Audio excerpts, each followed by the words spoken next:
Shabbat Shalom.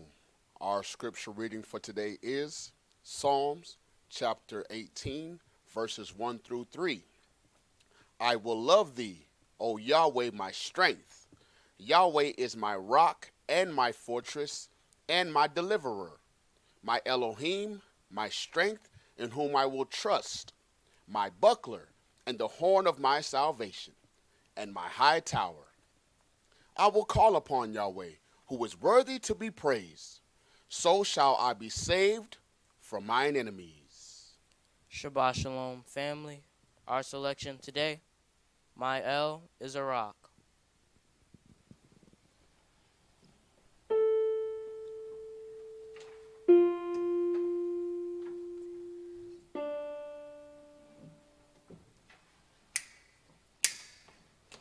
My El is a rock in a weary land, weary land, weary land. My El is a rock in a weary land, shelter in the time of storm. My El is a rock in a weary land, weary land, weary land. My El is a rock in a weary land, shelter in the time of storm. A choice to keep I have. Oh yes. An El to glorify. Oh yes. Who gave his son my soul to save, and fitted for the land of Zion. Oh yes. To serve the present age. Oh yes. A calling to fulfill. Oh yes. Oh, made all my powers engage to do my master's will. Oh yes. My El is a rock in a weary land, weary land, weary land. My El is a rock in a weary land, shelter in the time of storm. My El is a rock in a weary land, weary land, weary land. My El is a rock in a weary land, shelter in the time of storm. The nations you have called, oh yes, to walk in righteous truth. Oh yes. So we must teach them of your ways, your laws to hear and do. Oh yes. To serve the present land. Oh yes. A calling to fulfill. Oh yes. He leads me, guides me, I understand. My master's laws are real. Oh yes. My El is a rock in a weary land, weary land, weary land. My El is a rock in a weary land. He's a shelter in the time of storm. My El is a rock in a weary land, weary land, weary land. My El is a rock in a weary land. He's a shelter in the time of storm. A charge to keep I have. Oh yes. An El to glorify. Oh yes. Who gave his son my soul to save, and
The oracles of the UCI.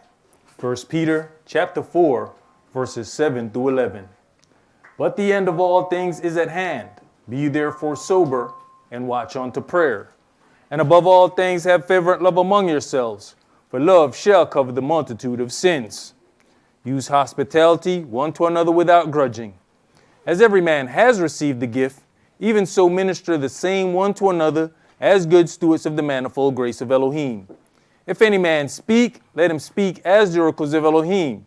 If any man minister, let him do it as of the ability which Elohim gives, that Elohim in all things may be glorified through Yahshua the Mashiach, to whom be praise and dominion forever and ever. Amen. Ephesians chapter 4, verses 29 through chapter 5 and verse 4. Let no corrupt communication proceed out of your mouth, but that which is good to the use of edifying, that it may minister grace unto the hearers. And grieve not the Holy Spirit of Elohim, whereby you're sealed until the day of redemption. Let all bitterness and wrath and anger and clamor and evil speaking be put away from you with all malice. And be you kind one to another, tender-hearted, forgiving one another, even as Elohim for Yahshua's sake has forgiven you. Be you therefore followers of Elohim, as their children, and walk in love, as the Mashiach also have loved us, and has given himself for us an offering and sacrifice to Elohim for a sweet-smelling savor. But fornication, and all uncleanness, or covetousness, let it not be once named among you as become saints. Neither filthiness, nor foolish talking, nor jesting, which are not convenient, but rather giving of thanks. Ecclesiastes chapter 5, verses 1 and 2. Keep your foot when you go to the house of Elohim, and be more ready to hear than to give the sacrifice of fools, for they consider not that they do evil. Be not rash with your mouth, and let not your heart be hasty to utter anything before Elohim. For Elohim is in heaven, and you upon earth. Therefore, let your words be few. Exodus chapter 23, verses 20 and 21. Behold, I send an angel before you, to keep you in the way, and to bring you into the place which I have prepared. Beware of him, and obey his voice. Provoke him not, for he will not pardon your transgressions, for my name is in him. Revelations chapter 3, verses 20 through 22. Behold, I stand at the door and knock. If any man hear my voice and open the door, I will come into him and will sup with him, and he with me. To him that overcomes will I grant to sit with me in my throne, even as I have also overcame and am sat down with my Father in his throne. He that has an ear, let him hear what the Spirit says unto the churches. All right, Shabbat Shalom. Shabbat Shalom. It is written, I stand and knock at the door. These are the various opportunities that we get to make changes when information is brought unto us. You know, we spend most of our lives trying to fit in. We grow up dealing with peer pressure, and we don't want to be different. We don't want to be too different from everybody else that surrounds us. So when we're in elementary school, we want to fit in that crowd. Then we get to middle school and we find that, oh, things are a little different here. So then we try to change ourselves to fit into that crowd. Then we get into high school and then we try to morph into whatever seems like it is acceptable in that atmosphere. We have a very tumultuous time that is very much so approaching us, where judgment is coming unto this place. And the last thing we're going to want to do is fit in. When it came down to the time of that Passover, he said, mark over your door with this blood of the lamb. The whole part of that was that separated them from the Egyptians. See, what we have to understand is, yes, this is not about color. He can't just come into Egypt and say, you know what, I'm just going to deal with the people who are of this color. So let's say that the people who are in Egypt are the ancient Egyptians. Let's play this what-if game for a second. Now let's play like the people who are in Israel were the ancient Israelites. Why exactly would he have to separate them? They don't look nothing alike. Why would he have to mark over the door to say, all right, you make sure that this angel knows the difference between you and the Egyptian? The people who call themselves Israel don't look nothing like the people who call themselves Egyptian. That would have been a very easy distinction to make. But when all those people are the same complexion, and you telling, all right, go in there and take care of this business. All right, I don't know which one's yours. Oh, mine gonna have that mark over their door. Not only does it say that these are the individuals, but these are the individuals who decided to be obedient unto what they were told. Then you have another instance where it is written, a set of mark upon all those that cry and sigh for the abominations that be done here. All right, leave them, don't touch them. They are protected. So then at some point we have to begin to ask ourselves, when it comes down to the judgment that is going to come, what separates us from everybody else? We are fighting this peer pressure thing to fit in. But the angel he's got to make some decisions. And how are we going to appeal unto the angel of destruction that we're not like those people? But we dress just like them. We walk just like them. We talk just like them. We listen to the same music that they listen to. And we hanging out in the same places that they hang out in. Explain to the angel again how you're different than them. Explain to the angel again why shouldn't he kill you at the same time that he kills them. That's something that we have to keep within our mind. Leviticus chapter 22 and verse 2 says, "Speak unto Aaron and to his sons, that they separate themselves from the holy things of the children of Israel, that they profane not my holy name in those things which they hallow unto me. I am Yahweh." When Yahweh was about to cut off the children of Israel concerning the atrocities of Korah, it is written in Numbers 16 and verse 21, "Separate yourselves from among this congregation, that I may consume them in a moment." Now, was Yahweh confused about who was right and who was wrong? No. There has to be a separation between the wicked and the righteous. If there is no separation, then you have agreed with them. Why would he tell Moshe that? Like he don't know Moshe. No, he's going to give an angel a charge, and that angel is going to do the business. And then when he look up, he said, "Why Moshe did?" Well, Yahweh, he was standing too close to them. I mean, I went in and I did what you said do, but he didn't separate himself. There's a separation between light and dark. This is why, I don't know if you guys are listening to like all the talk about the upcoming eclipse. People are setting up everything. People taking off work. They buying their special glasses. They getting ready. Why is all of this? It's very rare that there's a part where light and darkness operates in the same time, in the same space. That's just how rare it is, that light and darkness operates in the same space. So there's a separation. Light ain't supposed to be with darkness. Darkness ain't supposed to be with light. So when it happens, it is a monumental situation.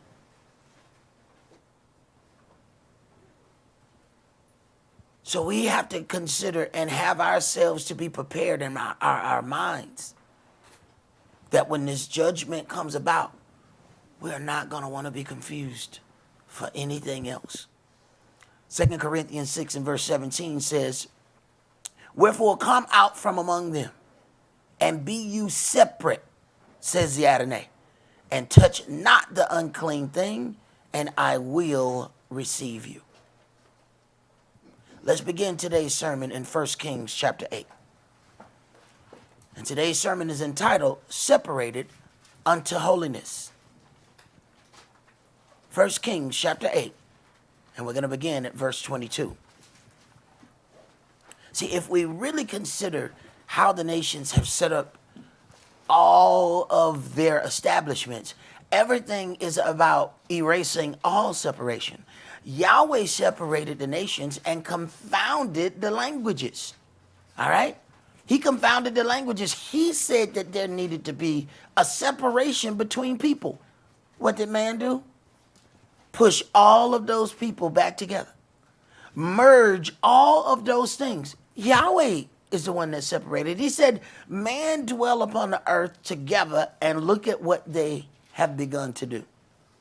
He said, let's go down there and let's confound their languages. Let's separate these people. And it was separated amongst their families.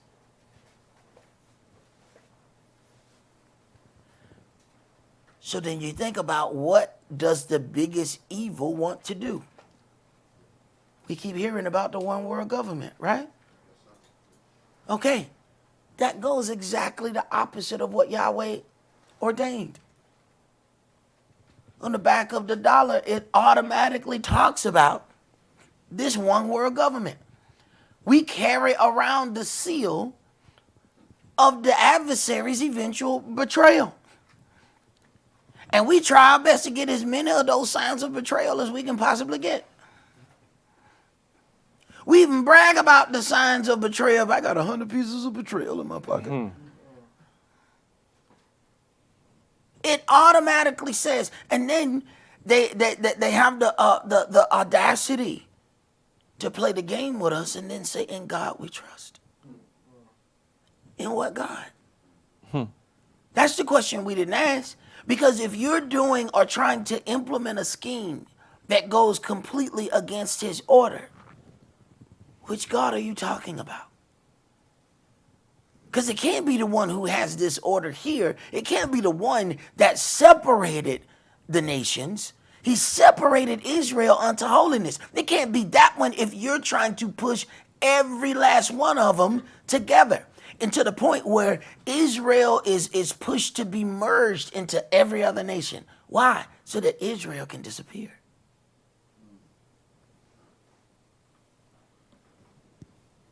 There's a plan going on to destroy us.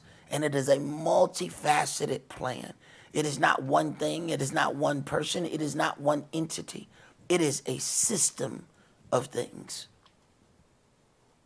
Let's begin chapter 8 and verse 22.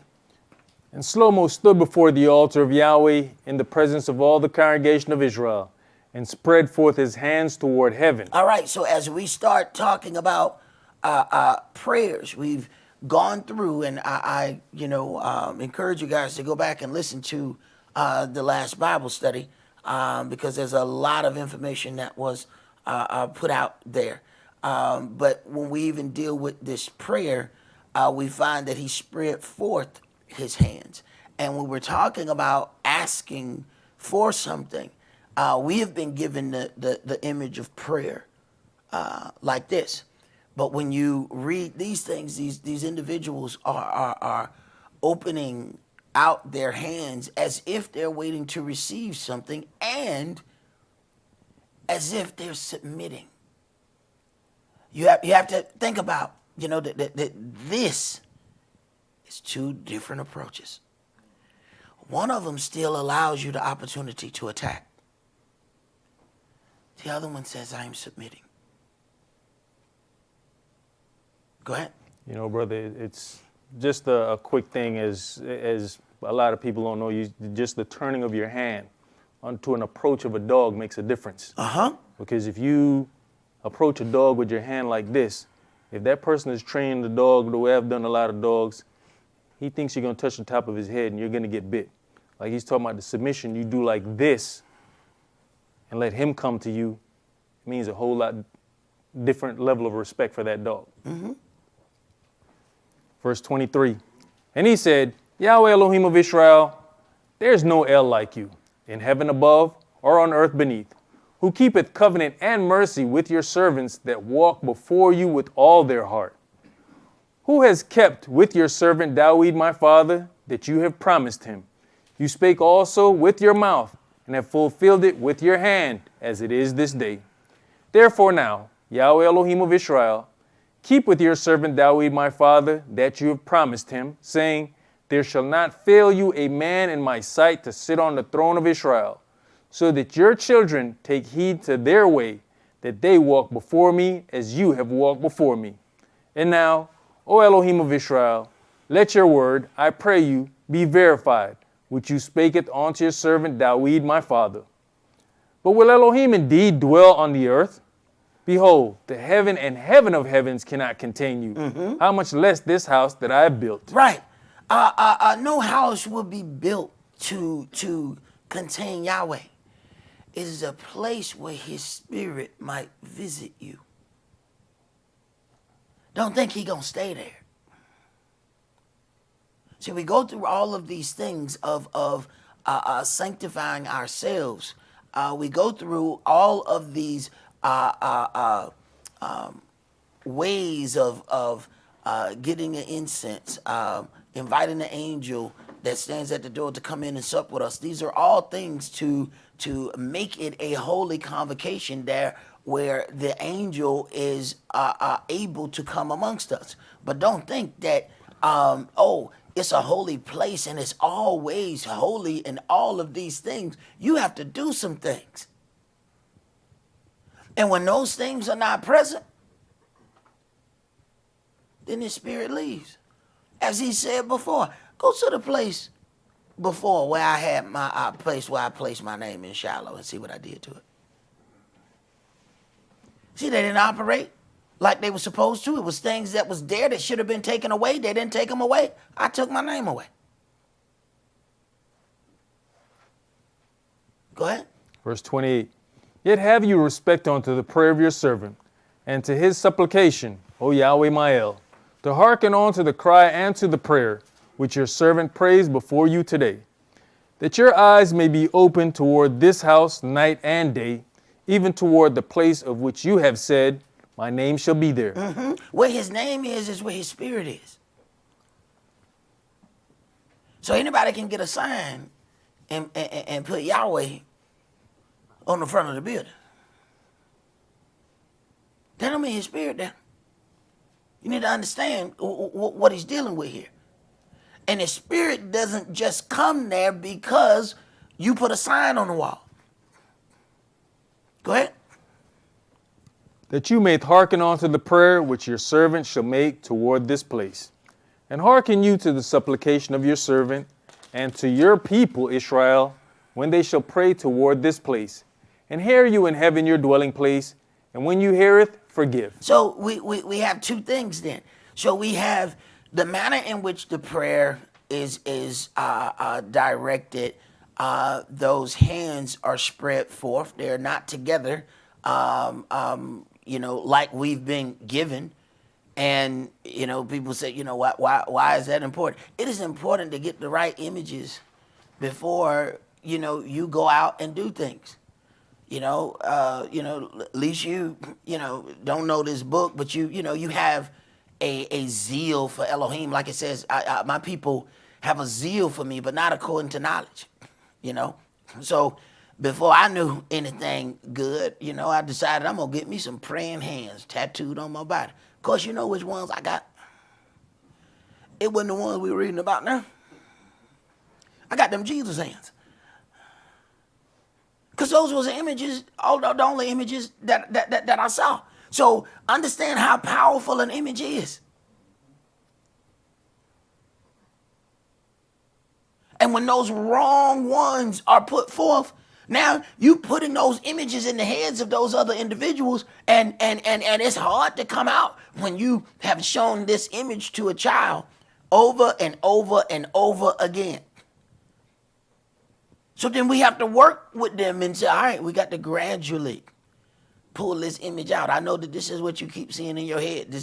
We got to gradually pull this out. When you know better, you do better, but not right away. You got to keep doing better for better to stay. Go ahead. If any man trespass against his neighbor, and an oath be laid upon him to cause him to swear, and the oath come before your altar in this house, then hear you in heaven, and do, and judge your servants, condemning the wicked to bring his way upon his head, and justifying the righteous to give him according to his righteousness. That is a very difficult place where the priests and the prophets have to stand. Because it's saying, hear you in heaven and judge your servants, condemning the wicked to bring his way upon his own head and justifying the righteous. Wait a minute. Yahweh is going to allow his spirit to orchestrate those things. But there are going to be men standing there doing that. And then when it comes down to condemning the wicked, how many of us have the power to do that when it's one of our family members? How many of us have the power to do that when it's one of our friends? Go ahead. When your people Israel be smitten down before the enemy, because they have sinned against you, and shall turn again to you, and confess your name, and pray, and make supplication unto you in this house. So, once again, we got how, hands open, which direction? Toward the house. Now, that then changes based on where you are.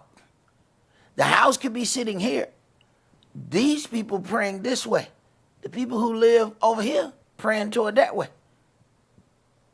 So before we get up to the point to tell somebody, you know what, you wrong. You praying in the wrong direction. How you know where they live? What about people that live on this side? Should they be praying the same way you praying? They don't live where you live. Go ahead. Then hear you in heaven, and forgive the sin of your people Israel, and bring them again into the land which you gave unto their fathers. When heaven is shut up, and there is no rain, because they have sinned against you, if they pray toward this place, and confess your name, and turn from their sin, when you afflict them, then hear you in heaven, and forgive the sin of your servants, and of your people Israel, that you teach them the good way wherein they should walk, and give rain upon your land, which you have given to your people for an inheritance. So if you think about the powers that be and their push to make sure that we don't gain true access unto Yahweh, they have mistaught us in how to pray, mistaught us into when it regards the direction of prayer. And then it says, confess your name. They mistaught us in that too. So the adversary has made sure that he has taken away all the powers so that we don't have the right elements in the equation for success. I used to hear my elders say some things, and I really, it's funny because I understand what some of the brothers feel sometimes when I'm talking. They be, Sock, man, you be exaggerating. The same thing I thought about my elder. He said, if your God ain't God, you worship the devil. I was like, put it that old man crazy. And the longer I start paying attention, wait a minute. Why your God don't have no name? Your God ain't God, you worship the devil. Now, that doesn't mean they are knowing that they're worshiping the devil.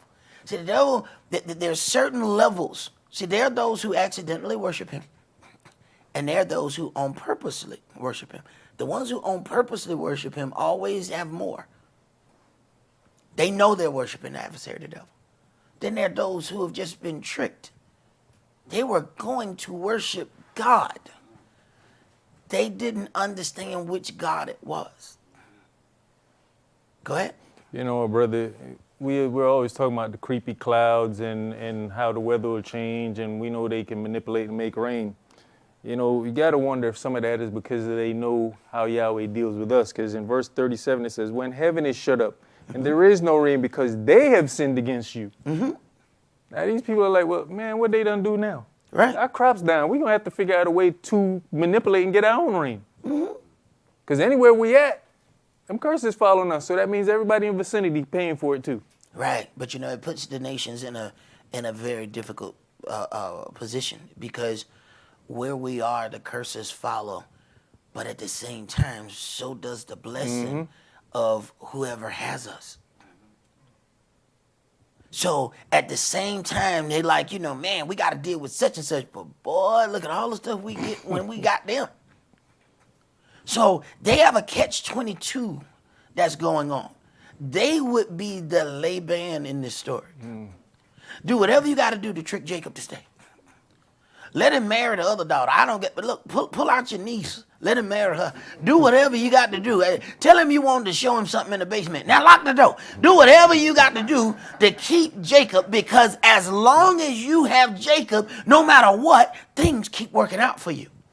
No matter what problems happen, things work out when you have Yaakov. Doesn't matter if you trick him or you convince him. As long as he's there, something keeps happening good.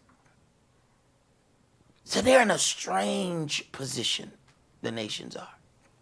But what happens is over time, they kind of forget that, and they believe that all the things that have happened under their own doing. Mm-hmm. See, the one thing about Laban is he realized, yes, he's rich. He has all of these things. But he realized, look, your God blessed me since you've been here. And yeah, I tricked you. You was only supposed to be here 7 years. And I done held you 20. And I'm still pissed off you leaving now. Because 20 ain't long enough. I counting all this money, man. Just what come when you, and every time he did Yaakov wrong, Yahweh would turn around and change up the situation to help Yaakov. Every time. So it's really confusing to the nations, really. Like, how are they still living? We've done like everything to these people. And no matter what, they keep getting up. But they ain't saying nothing yet. Go ahead. Verse 37. If there be in the land famine, if there be pestilence, blasting, mildew, locust, or if there be caterpillar, if their enemy besiege them in the land of their cities, whatsoever plague, whatsoever sickness there be, what prayer and supplication soever be made by any man or by all your people Israel, we shall know every man the plague of his own heart, and spread forth his hands toward this house. Spread forth his hands. He's not clasping his hands together. He's asking for something, he's submitting himself, and he's preparing himself to receive.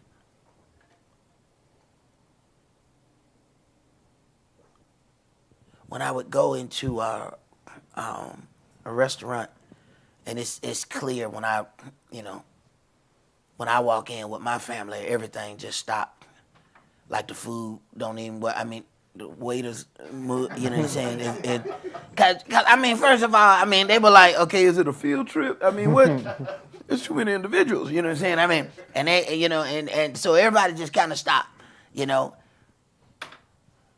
But when I pray at that table and everybody stops and my hands come out, the entire restaurant stops. And they know those people over there are different. And they can't stop looking at you. And some of them eventually just come and start talking. And believe it or not, it's normally the deepest redneck. Them be the only ones with the gumption to actually come over. Everybody else just keeps staring, and the redneck will be. This is why I like straight rednecks who admit that they redneck. I can't stand the fakers. But me and rednecks get along. Redneck come, hey buddy, how you doing? What the hell are you? I'm over here, I was talking to my wife. And I tell you, there's some different kind of people there. I tell you, you're glowing, buddy. You really are. You're just glowing in there. Okay? Can I sit down?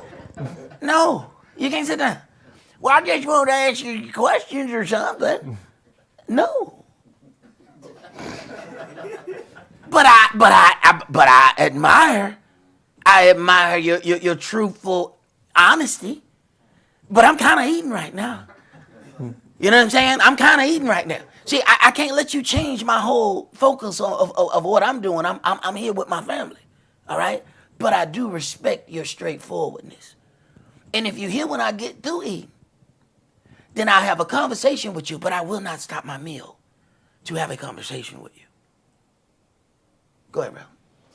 Then hear you in heaven, your dwelling place, and forgive, and do, and give to every man according to his ways, whose heart you knoweth. For you, even you only, knows the hearts of all the children of men, that they may fear you all the days that they live in the land which you gave unto our fathers.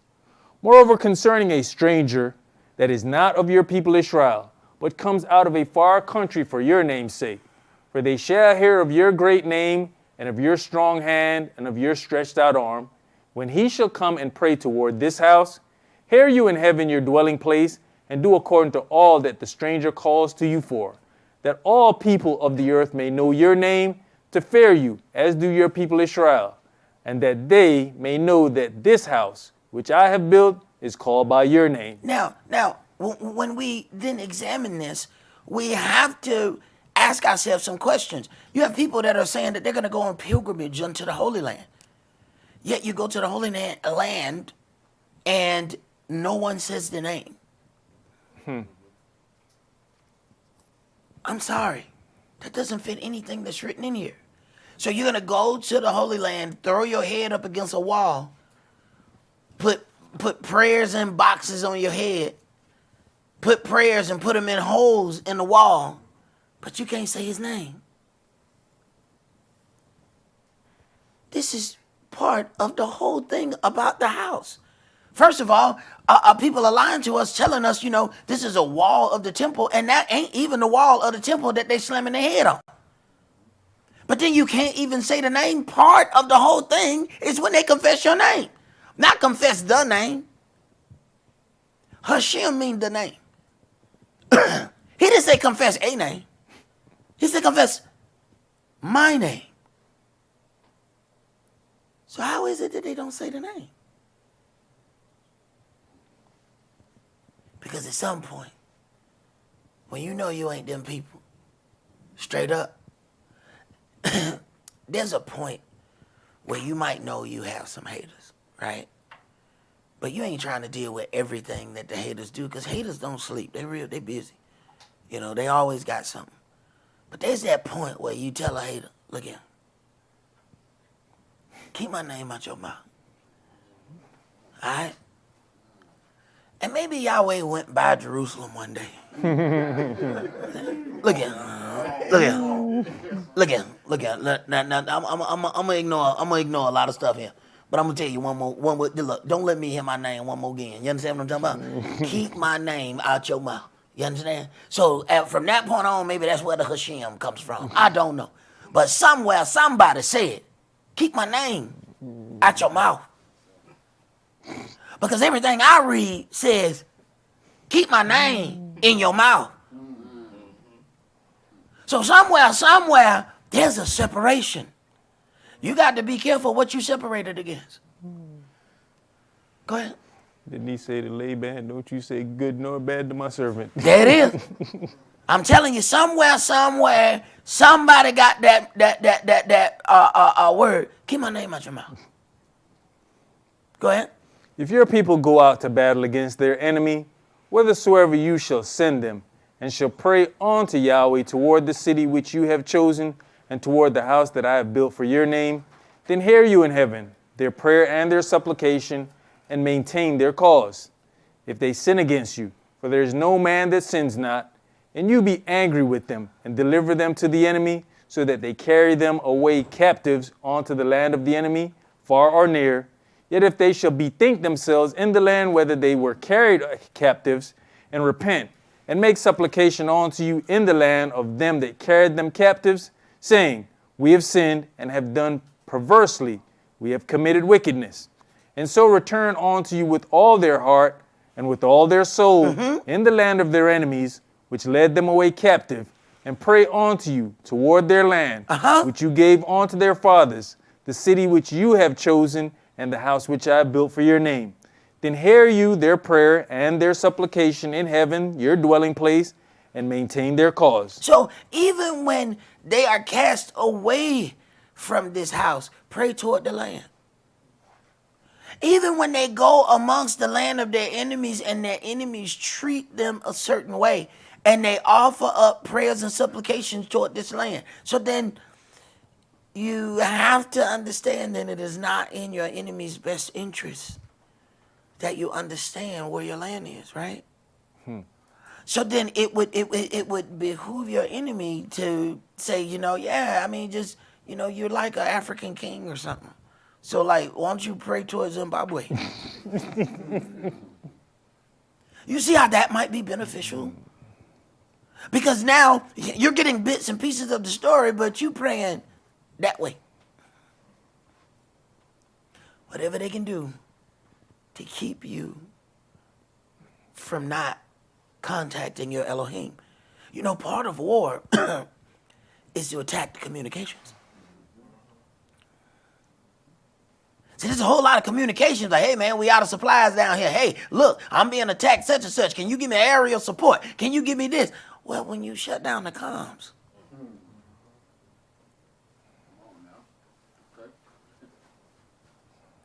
So there's a part that we don't even understand that we're in war because the comms have been shut down, but we so busy looking for bullets that we hadn't paid attention.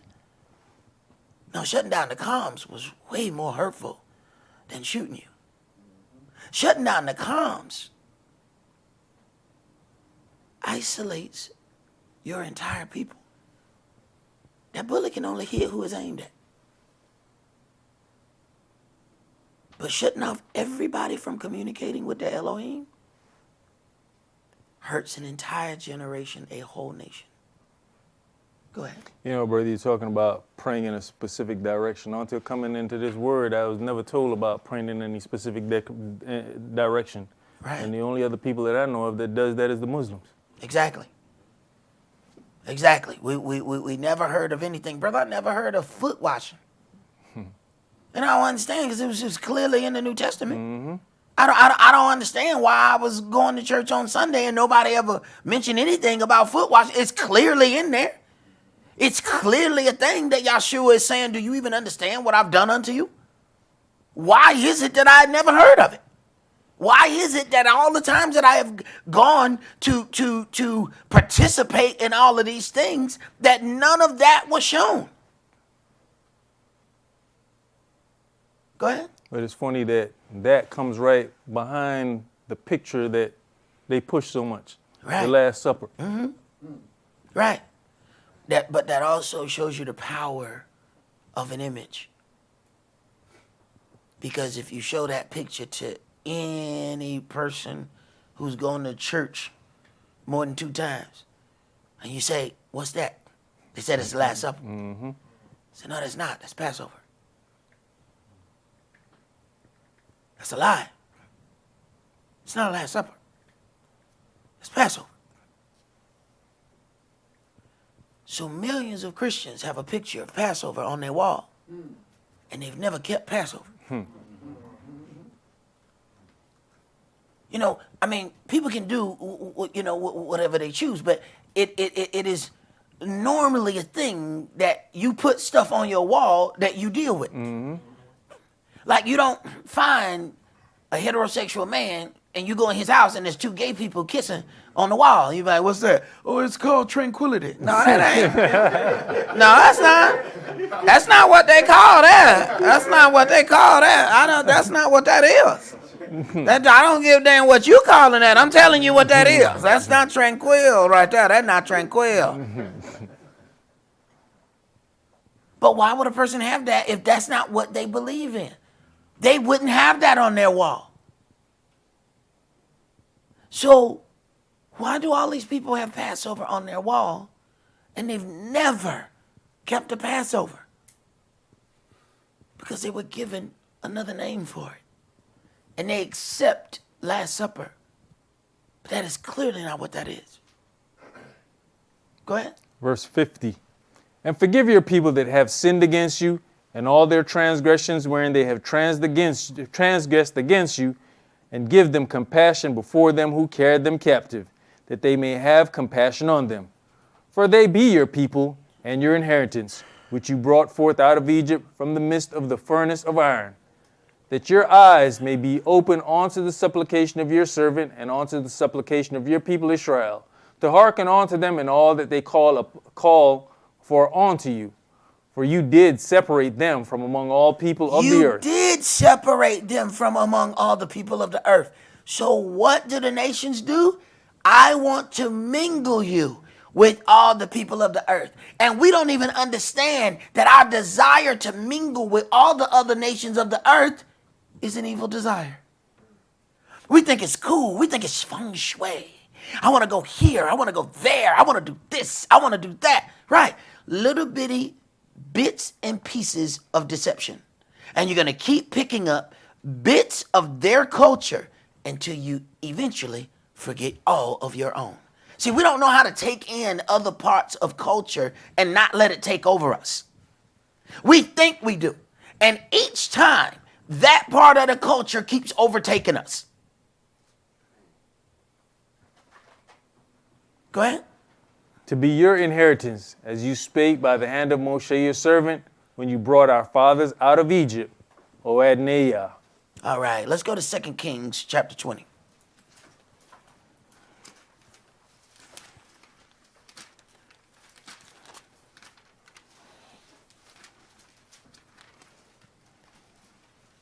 Second Kings chapter 20, and we're going to read verses 1 through 11.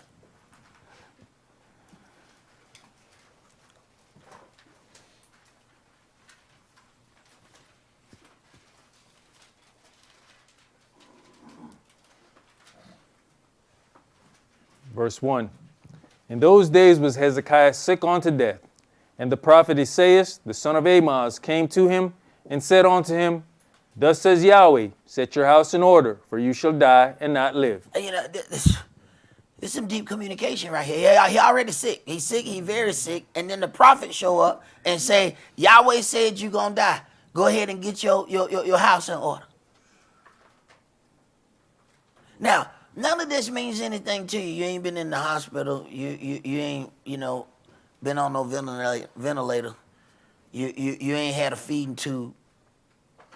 You ain't been tied down. Your hands can't move. You ain't had none of that. This don't hit you the same way it hit some other people. When you are sick, get your house in order because you about to die. On my way to the hospital, I said, look here,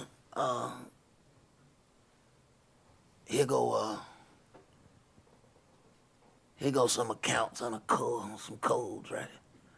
He said, what the hell did he come? Look, don't ask me no question. Brother might not be coming back home. It is what it is. So you don't know what this is. When it says, hey, get your house in order because you about to die. Go ahead. Then he turned his face to the wall and prayed unto Yahweh, saying, I beseech you, O Yahweh, remember now how I have walked before you in truth and with a perfect heart, and have done that which is good in your sight. And Hezekiah wept sore. Mm-hmm. And it came to pass afore... Yahweh, remember how I've walked. Now, when Yahweh call you and tell you your day is up, what do you have to negotiate with? He says, I beseech you, O Yahweh, remember me. Remember now how I have walked before you in truth and with a perfect heart, and I have done that which is good in your sight. And he cried sore. Go ahead. And it came to pass, before Esaias was gone out into the middle court. Before he done went out to the middle court, because he went to pray immediately. Go ahead. That the word of Yahweh came to him, saying, Turn again. Turn back. Turn around. Go ahead. And tell Hezekiah, the captain of my people, Thus says Yahweh, the El of David your father, I have heard your prayer. I have seen your tears. Behold, I will heal you. On the third day you shall go up onto the house of Yahweh. Check that out. I heard your prayer before my servant even got to the middle court. Turn around. Go back. Why? Because how he prays.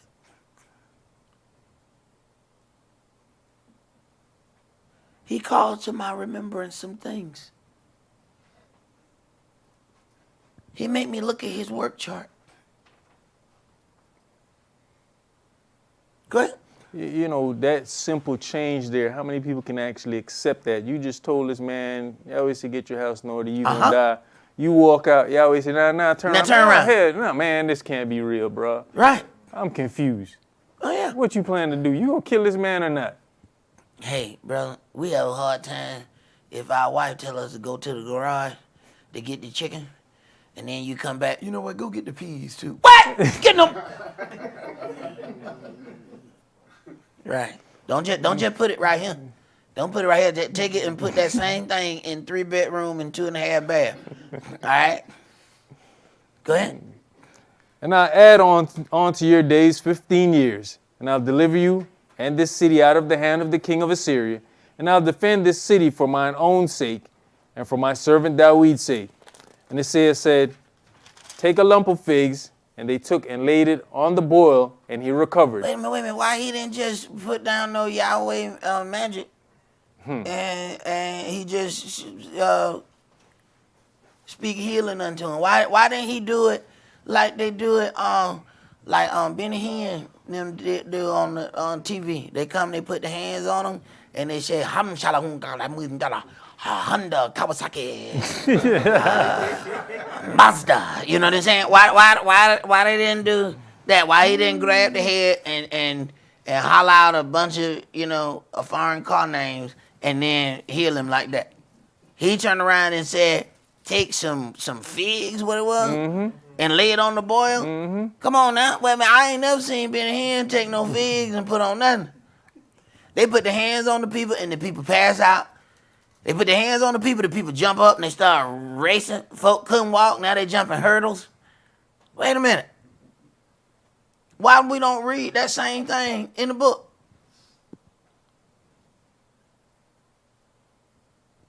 They said water they can't drink. Yahweh said, go get this tree and stick it in the water. Now, if that would have been Sunday morning, somebody would have sung over that water. Go ahead. But you know, even you look at the test that's put into Hezekiah. As Hezekiah could have just accepted it and said, okay, it is what it is. He could have just cried and just kept crying. Because, our problem is we so tough that we don't like to be vulnerable. See? We don't like to appear vulnerable. So, to maintain our toughness, we won't say anything, especially while somebody's standing there. So he could have just played tough, and he'd have been some dead tough meat. Go ahead.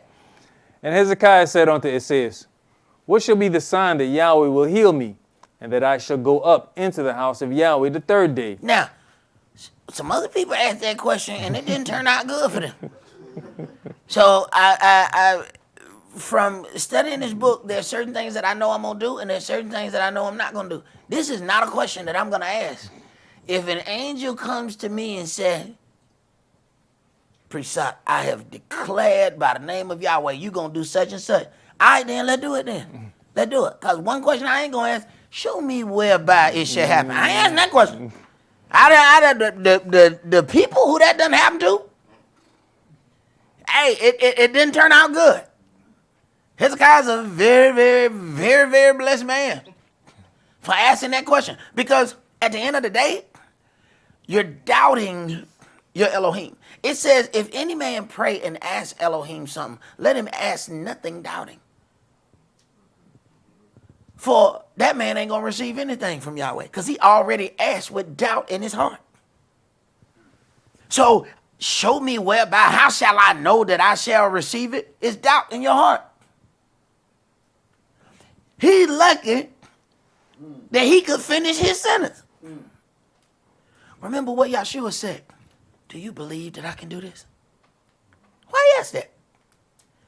Why do you think before I baptize, I say, do you believe that Yahshua the Messiah died for your sins? We don't do stuff just because we think it's cool. Believe you me, if you see us doing something, there's a biblical reason why. Go ahead. I mean, when you ask this question after you've been told you were going to die, this man came back, gave you news, told him to get a fig, and put it on your boil and you recovered. And you come with that question? Hey, bro. He is the captain of Yahweh's, house. And maybe the size of the job gives you an opportunity to be stupid here now. No, I mean seriously. Like, why was Aaron not made leprous like Miriam? Miriam ain't got to serve. Mm-hmm. He got to go right back over here and go do some work. Mm-hmm. So I keep telling people you might want to have the right amount of offering. You might want to have the right kind of job. I don't know what it is, but I tell you what. He clearly could have did the same thing to him that he did to Miriam. Miriam they ain't got to go clock in though. So he can put her outside for a week and there's no loss in the kingdom. If he takes Aaron and put him outside leprous as snow, there's loss. And the whole congregation of children of Israel suffer with that loss. So, take that how you will. Go ahead. And it said, the sign shall you have of Yahweh, that Yahweh will do the thing that he has spoken. Shall the shadow go forward 10 degrees or go back 10 degrees? And Hezekiah answered, it is a light thing for the shadow to go down 10 degrees. No, but let the shadow return backward 10 degrees. Mm-hmm. And it says, the prophet cried unto Yahweh, and he brought the shadow 10 degrees backward, by which it had gone down in the dial of Ahaz. So, let me ask you a question. So, for the individuals who follow the Enoch calendar, where is the adjustment for the going back of 10 degrees? Where is that adjustment? Right. Let's go to Matthew chapter 6.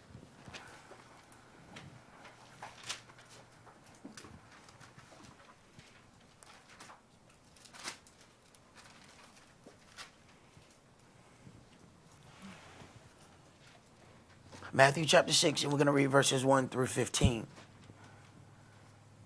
Take heed that you do not your alms before men to be seen of them, otherwise you have no reward of your Father which is in heaven. Therefore, when you does your alms, do not sound a trumpet before you, as the hypocrites do in the synagogues and in the streets, that they may have glory of men. Verily I say unto you, they have their reward.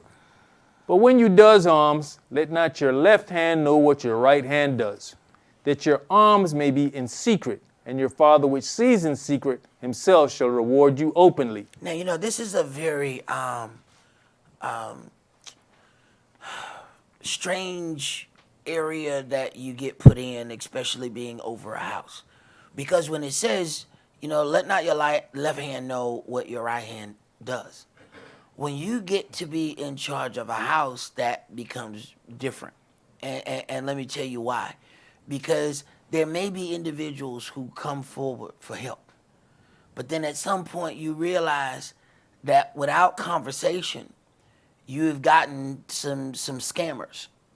And they've gone from person to person to person and borrow money from each individual in the congregation. That's why I then had to implement a situation of, okay, if anybody give a gift to anybody in the congregation, I need a gift report. Whether or not you wanted it back, what it was. Because when I started seeing the same name, I realized, no, hold on. You hustler. How is it that you done that? You got money from me. You got money from him. You got money from her. And before you know it, you look and somebody got somebody pent off in the parking lot talking to them. Right. They working those people. So there's that part where you don't put your alms out there to get, credit from men. But then there's also a part where we have to watch in a house that people are not being hustled by these people who claim that they, we come for the word. But what they do is come to hustle. Go ahead, bro. And when you prayeth, you shall not be as the hypocrites are, for they love to pray standing in the synagogues and in the corners of the streets, that they may be seen of men. Verily I say unto you, they have their reward. But you, when you pray, enter into your closet, and when you have shut your door, pray to your Father which is in secret, and your Father which sees in secret shall reward you openly. But when you pray, use not vain repetitions, as the heathen do, for they think that they shall be heard for their much speaking. Be not you therefore like unto them, for your Father knows what things you have need of before you ask him. After this manner therefore pray you, Our Father, which art in heaven, hallowed be your name. Thy kingdom come, your will be done in earth as it is in heaven. Give us this day our daily bread, and forgive us our debts as we forgive our debtors. So this is a layout. This is a template, if you will. This is not the exact words. Our Father which art in heaven, the first thing you start with is who you're talking to. All right? So our prayers begin. Abba Father, Elohim of Abraham, Esaac, and Jacob. I don't want nobody else answering that prayer. Lucifer, if you just tiptoeing by my window right now, that which I am asking is not for you to give me. So if it's you that's giving, please keep it.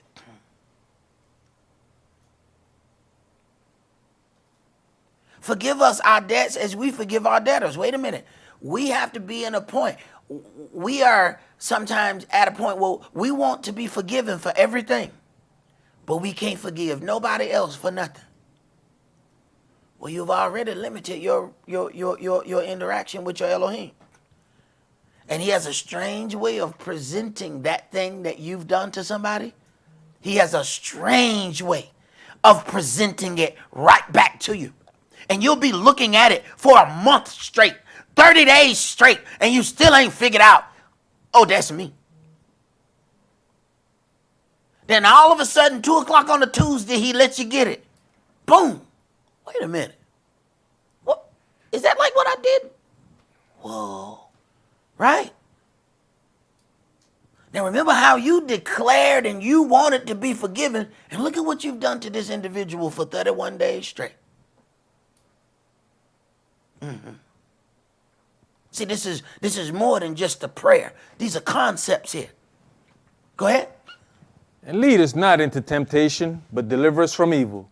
For yours is the kingdom, and the power, and the glory, forever. Amen. For if you forgive men their trespass, your heavenly Father will also forgive you. Right. So now you go back. Forgive us our debts as we forgive our debtors. You understand he's giving you concepts about your prayer. He's not giving you exact words. If you can't come with this, you have made your prayer an abomination before you got through saying it. You're pausing your own prayer. Then turn around and ask, why doesn't Elohim hear me? Go ahead. But if you forgive not men their trespasses, neither will your Father forgive your trespasses. In other words, you have doomed your own prayer. Let's go to Luke chapter 18.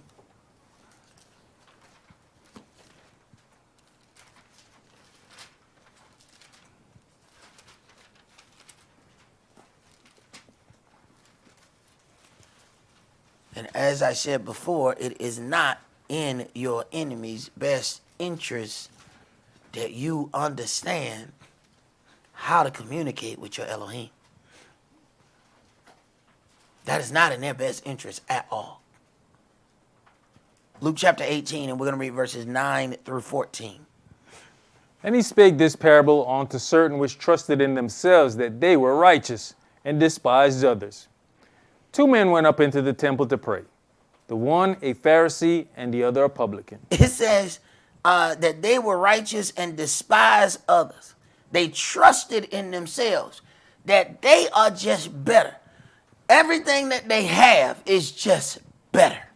Go ahead. The Pharisee stood and prayed thus with himself. Elohim, I thank you that I'm not as other men are. Now wait a minute. Now we have an order of the prayer. Our Father which art in heaven. Abba Father, Elohim of Abraham, Esaac, and Jacob. This prayer says, Elohim, I thank you that I'm not as other men are. The beginning of this prayer, is self-justification. Matter of fact, the only part of Elohim is as he's telling him how great he is. Go ahead.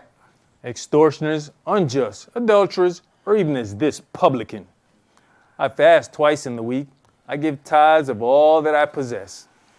And the publican standing afar off would not lift up so much as his eyes onto heaven, but smote upon his breast, saying, Elohim, be merciful to me, a sinner. I tell you, this man went down to his house justified rather than the other. For everyone that exalts himself shall be abased, and he that humbles himself shall be exalted. You know, it's one thing. We know it's not righteous, okay? But you can at least understand. The Pharisee is somebody who studies the law, all right? You can at least understand why the Pharisee believes that he's better than the adulterer, why he's better than the publican tax collector. They always taking money off the top, you know, most of them. So you can understand that. What gets confusing is when the opposite, when the adulterer turn around and tell the person who studying the law and say, don't stand near me because, you know, I'm more righteous than you. I've seen situations where, you know, a person brings in a baby out of wedlock, then turn around and say, there's nobody here that qualifies to hold their baby. Wait a minute. So all the married women who got married first and had their kids, none of them qualified to hold your little no-love child. You playing, right? It is one thing to know that, okay, these people are walking the way they're supposed to. But when we switch that up, you can automatically see, okay, you turning this into your own God. Sometimes we don't see when we are building our own little demigod. You're putting that thing in front of Elohim. Now, ain't nobody good enough to touch yours. Ain't nobody good enough to discipline yours. Ain't nobody good enough to do any of these things. Oh no, that's your God. That is your God. Be careful with anything. I don't care what that is. Your husband, your wife, your child, whatever that is that causes you to separate yourself, Yahweh will at first try and deal with you. But if you keep going, he'll push you off right with it. You and that thing, go ahead and get to stepping. You'll figure out later what that is. But we have to remember he's a jealous Elohim. You're not going to bring something that he gave you and then tell him how he need to get in the back seat. You going to tell me that I need to get in the back seat for something that I gave you? Now, first of all, I let you have it because you went wrong to get it. I could have said no and not let it go. But I let you have it anyway. But then you're going to try to put me in the back seat? Now, I don't ride in car seats. It says, when they approach unto you with their whole heart. We don't even know what that is. Because there's certain sections of our heart that we have negated to give Yahweh access to. So we think we worshiping with our own heart because we only offered up 35% of it. And we'll say, yeah, you got the whole 35. Oh, okay. But I can't get in them other pieces. Okay. We're going to see how that work out. Did you finish that, brother? Yes. Go to Isaiah 54. I want you to read verse. Y'all ain't got to go to it. Read verse 1. Sing, O barren, you that did not bear. Break forth into singing and cry aloud, you that did not travail with child. For more are the children of the desolate. More are the children of the desolate. Go ahead. Than the children of the married wife. Than the children of the married wife. It is something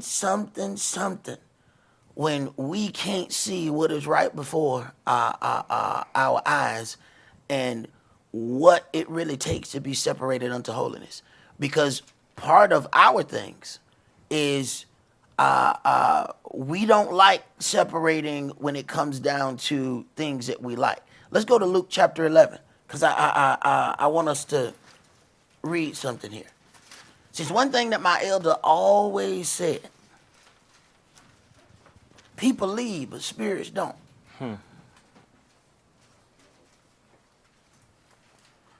Luke 11, and let's start at verse 14. And he was casting out a devil, and it was dumb. Uh-huh. And it came to pass, when the devil was gone out, the dumb spake, and the people wondered. But some of them said, he cast out devils through Beelzebub, the chief of the devils. So now they question his ability. First of all, the whole thing is they know they can't do it, right? So now they got to find a reason why he can do what they can't do. People the same no matter what generation you encounter people in. People do the same thing today. They'll read something in this book. They say, yeah, he can do such and such. Then they try to do it. It don't work out. They got to find a reason why theirs didn't work out and yours did. It can't be that Yahweh was just with you with it. There's got to be something else. Go ahead. And others, tempting him, sought of him a sign from heaven. But he, knowing their thoughts, said unto them, every kingdom divided against itself is brought to desolation, and a house divided against a house falls. Uh-huh. If Satan also be divided against himself, how shall his kingdom stand?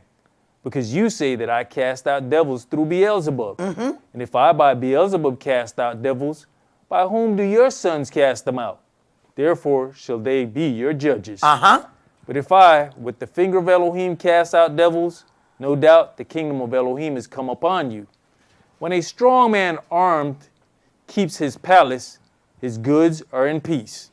But when a stronger than he shall come upon him and overcome him, he takes from him all his armor wherein he trusted, and divides his spoils. He that is not with me is against me, and he that gathers not with me scatters. He that is not with me is against me. He that gathers not with me scatters. It says, I send an angel to go before you and lead you in the way. Provoke him not, for he will not pardon your transgression. If it's not going in the same direction, then it's scattering. What spirit is being handling the direction of that individual? We've seen situations where we get together, we say, all right, we doing some work. We doing one work, somebody else doing something altogether different. Eventually we learn to just, you know what, let them alone. Just look, if they tear it up, we'll fix it. You know what they ain't doing? They ain't bothering us. So let them do whatever that is they doing. And that's all they want to do. Everybody over here building something, they over there doing their own thing. And because they had in their mind what they wanted to work on, what they wanted to do, and that's all they wanted to do, regardless as to what they were told to do. Regardless as to what they said they were going to do. They had something else on their mind. At some point, you have to learn to step back. Let that go. Go ahead, brother. When the unclean spirit is gone out of a man, he walks through dry places, seeking rest and finding none. He says, I'll return unto my house whence I came out. Wait a minute. So the unclean spirit is gone out of a man. So then you start to see that some of that direction then is coming from those spirits that individuals entertain. And any of us can entertain a spirit at any given time. Go ahead. And when he comes, he finds it swept and garnished. Uh-huh. Then goes he and takes to him 7 other spirits more wicked than himself. And they enter in and dwell there. And the last state of that man is worse than the first. So the man in whom the spirit was cast out is now in a worse situation because now instead of 1 spirit, he got 8. The key part is when that spirit was cast out, it went to find rest and it couldn't. Okay. When it went to find rest, it went to find another entity. So let's say you got a little demigod worshiping spirit, but then that person is not available. That means that spirit walking around looking for another place to set up home. That means it's looking for who's the next in line for the individual who think their child might be better than everybody else. Let's say a whoremongering spirit get cast out. And you feel good because you say, you know, I'm a hoe, but I ain't much of a hoe as him. But now he gone. So now you're looking for hoe number 2. Guess what? You just moved up. Now the homongering spirit is coming at your door. So you thought you were safe because there was a bigger hoe than you in the building. Mark that with every issue and problem and bad spirit. When that spirit no longer finds a place to dwell, it now looks, now where's number 2? Because I was already kicking it with number 2. I'm trying to find what number 2 at. Because it was already saying, you know what, I think you're going to get us kicked out of here. I got to find my new home. Keep your eyes and ears open, and you might be able to figure out what's taking place. It says there's spiritual wickedness in high places that we fight against. It's not flesh. Go ahead, bro. That was that. You finished that? Yeah. Let's go to Exodus chapter 3. And half of our problem is we won't be separated. So we done let the demonic spirit get all kind of information. Because we've been hanging with it. The spirit got intel, the demonic spirit got intel on you. You done gave it all kind of intel. Go ahead, brother. Yeah, we often talk about the fact of, and you say many times, of when you're in a department doing a job and you act up and you get removed, your replacement is usually coming through the door or they're there already. Mm-hmm. It's the same thing with that evil spirit. Mm-hmm. Mm-hmm. And we don't even consider it. You know, those spirits negotiated with Yahshua. Have you come to destroy us before the time? You can't. The demonic spirits even know when their destruction is. They said, no. You're not supposed to be able to destroy us yet. Mm. Look, cast us into the swine. You can't destroy us now. We've been reading the book. Now, I don't know what book they read. But apparently there's another book. Because if we got one, this is the baby book. He says, let things be done on earth as it is in heaven. So they got a book too. They got holy days, don't they? We read them in Job chapter 1 and chapter 2. Lucifer came to make his appearance, right? Mm-hmm. All right. They got a priest, right? It says Melchizedek was king and priest, all right? So they got priests. They got holy days. Wait a minute. They got to have a book. How did them demons know? You can't destroy us before the time. But even though they demons, they still go by a certain code. They knew what code to call out to Yahshua that he should not destroy them. And what did Yahshua do? Cast them into the swine. He did not destroy them. Interesting. Go ahead. Now Moshe kept the flock of Jethro, his father-in-law, the priest of Midian. And he led the flock to the backside of the desert and came to the mountain of Elohim, even to Horeb. And the angel of Yahweh appeared unto him in a flame of fire out of the midst of a bush. And he looked, and behold, the bush burnt with fire, and the bush was not consumed. And Moshe said, I'll now turn aside and see this great sight, why the bush is not burnt. And when Yahweh saw that he turned aside to see, Elohim called unto him out of the midst of the bush and said, Moshe, Moshe. And he said, Here am I. And he said, Draw not near hither. Put off your shoes from off your feet, for the place wherein you stand is holy ground. All right. So now we have a little bit more direction that when we have or have found ourselves in a holy situation, those shoes are supposed to be removed. So we have direction in how we're supposed to pray. We have direction in what direction we're supposed to pray. We now have, okay, if we find ourselves in a place of holiness, those shoes supposed to come off. Now Yahweh gets his attention with a burning bush that's not burned. Of course he turning around. then tells him, don't come here like that. So now there's automatically a set of rules as to how you approach unto holy things. Go ahead. Moreover, he said, I am the El of your father, the El of Abraham, the El of Esaac, and the El of Jacob. All right, stop. So when Yahshua says and offers his prayer, our Father who art in heaven, here you go. Moreover, he said, I am the Elohim of your father, the Elohim of Abraham, the Elohim of Esaac, the Elohim of Jacob. That's why we put that entire part in the beginning of our prayer. Our Father who art in heaven. Here you go, right here. Here you go. Go ahead. And Moshe hid his face, for he was afraid to look upon Elohim. And Yahweh said, I have surely seen the affliction of my people which are in Egypt, and I have heard their cry by reason of their taskmasters, for I know their sorrows. And I am come down to deliver them out of the hand of the Egyptians, and to bring them up out of that land onto a good land and a large, onto a land flowing with milk and honey, onto the place of the Canaanites, and the Hittites, and the Amorites, and the Perizzites, and the Hivites, and the Jebusites. Now therefore, behold, the cry of the children of Israel is come unto me, and I have also seen the oppression wherewith the Egyptians oppressed them. Come now therefore, and I'll send you on to Pharaoh, that you mayest bring forth my people, the children of Israel, out of Egypt.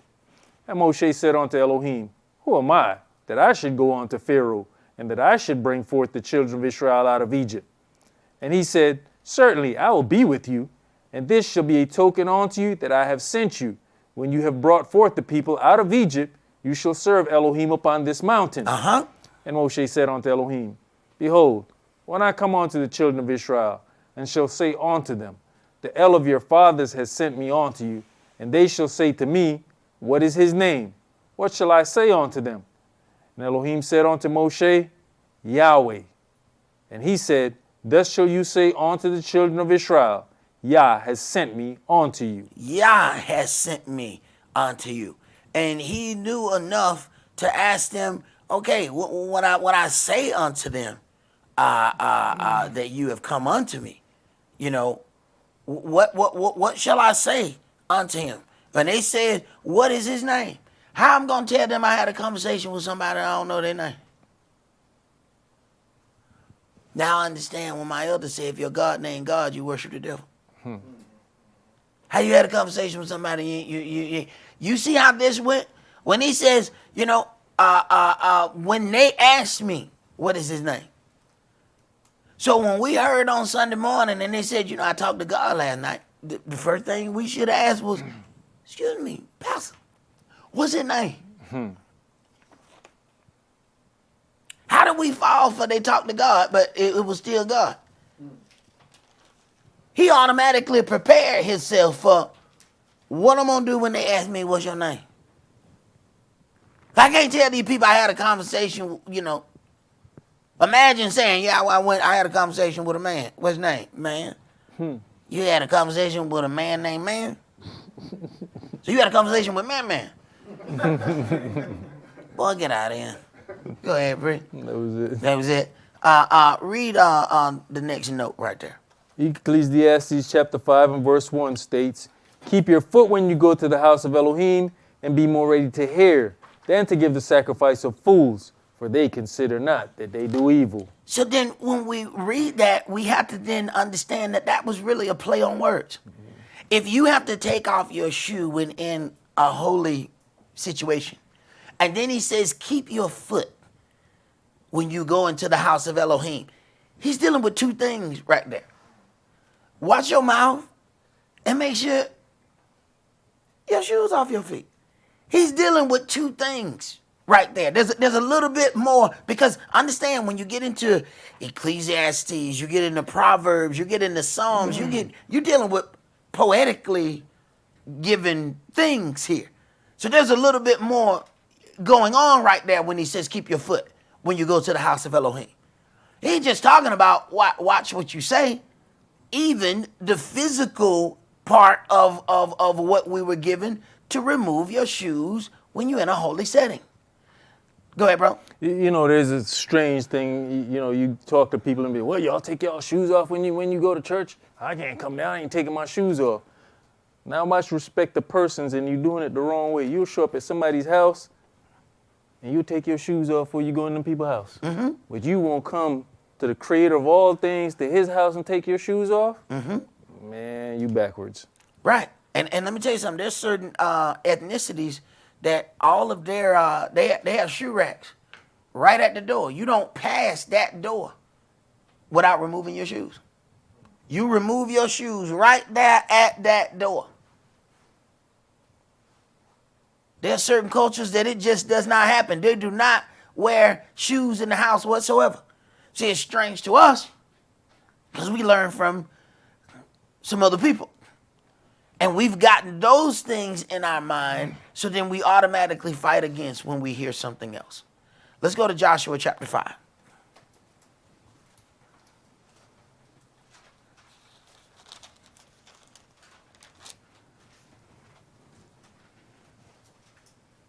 See, when Yahweh says that there's separation unto holiness, you have to think about, they have churches where there is a church and a burial ground on the same property.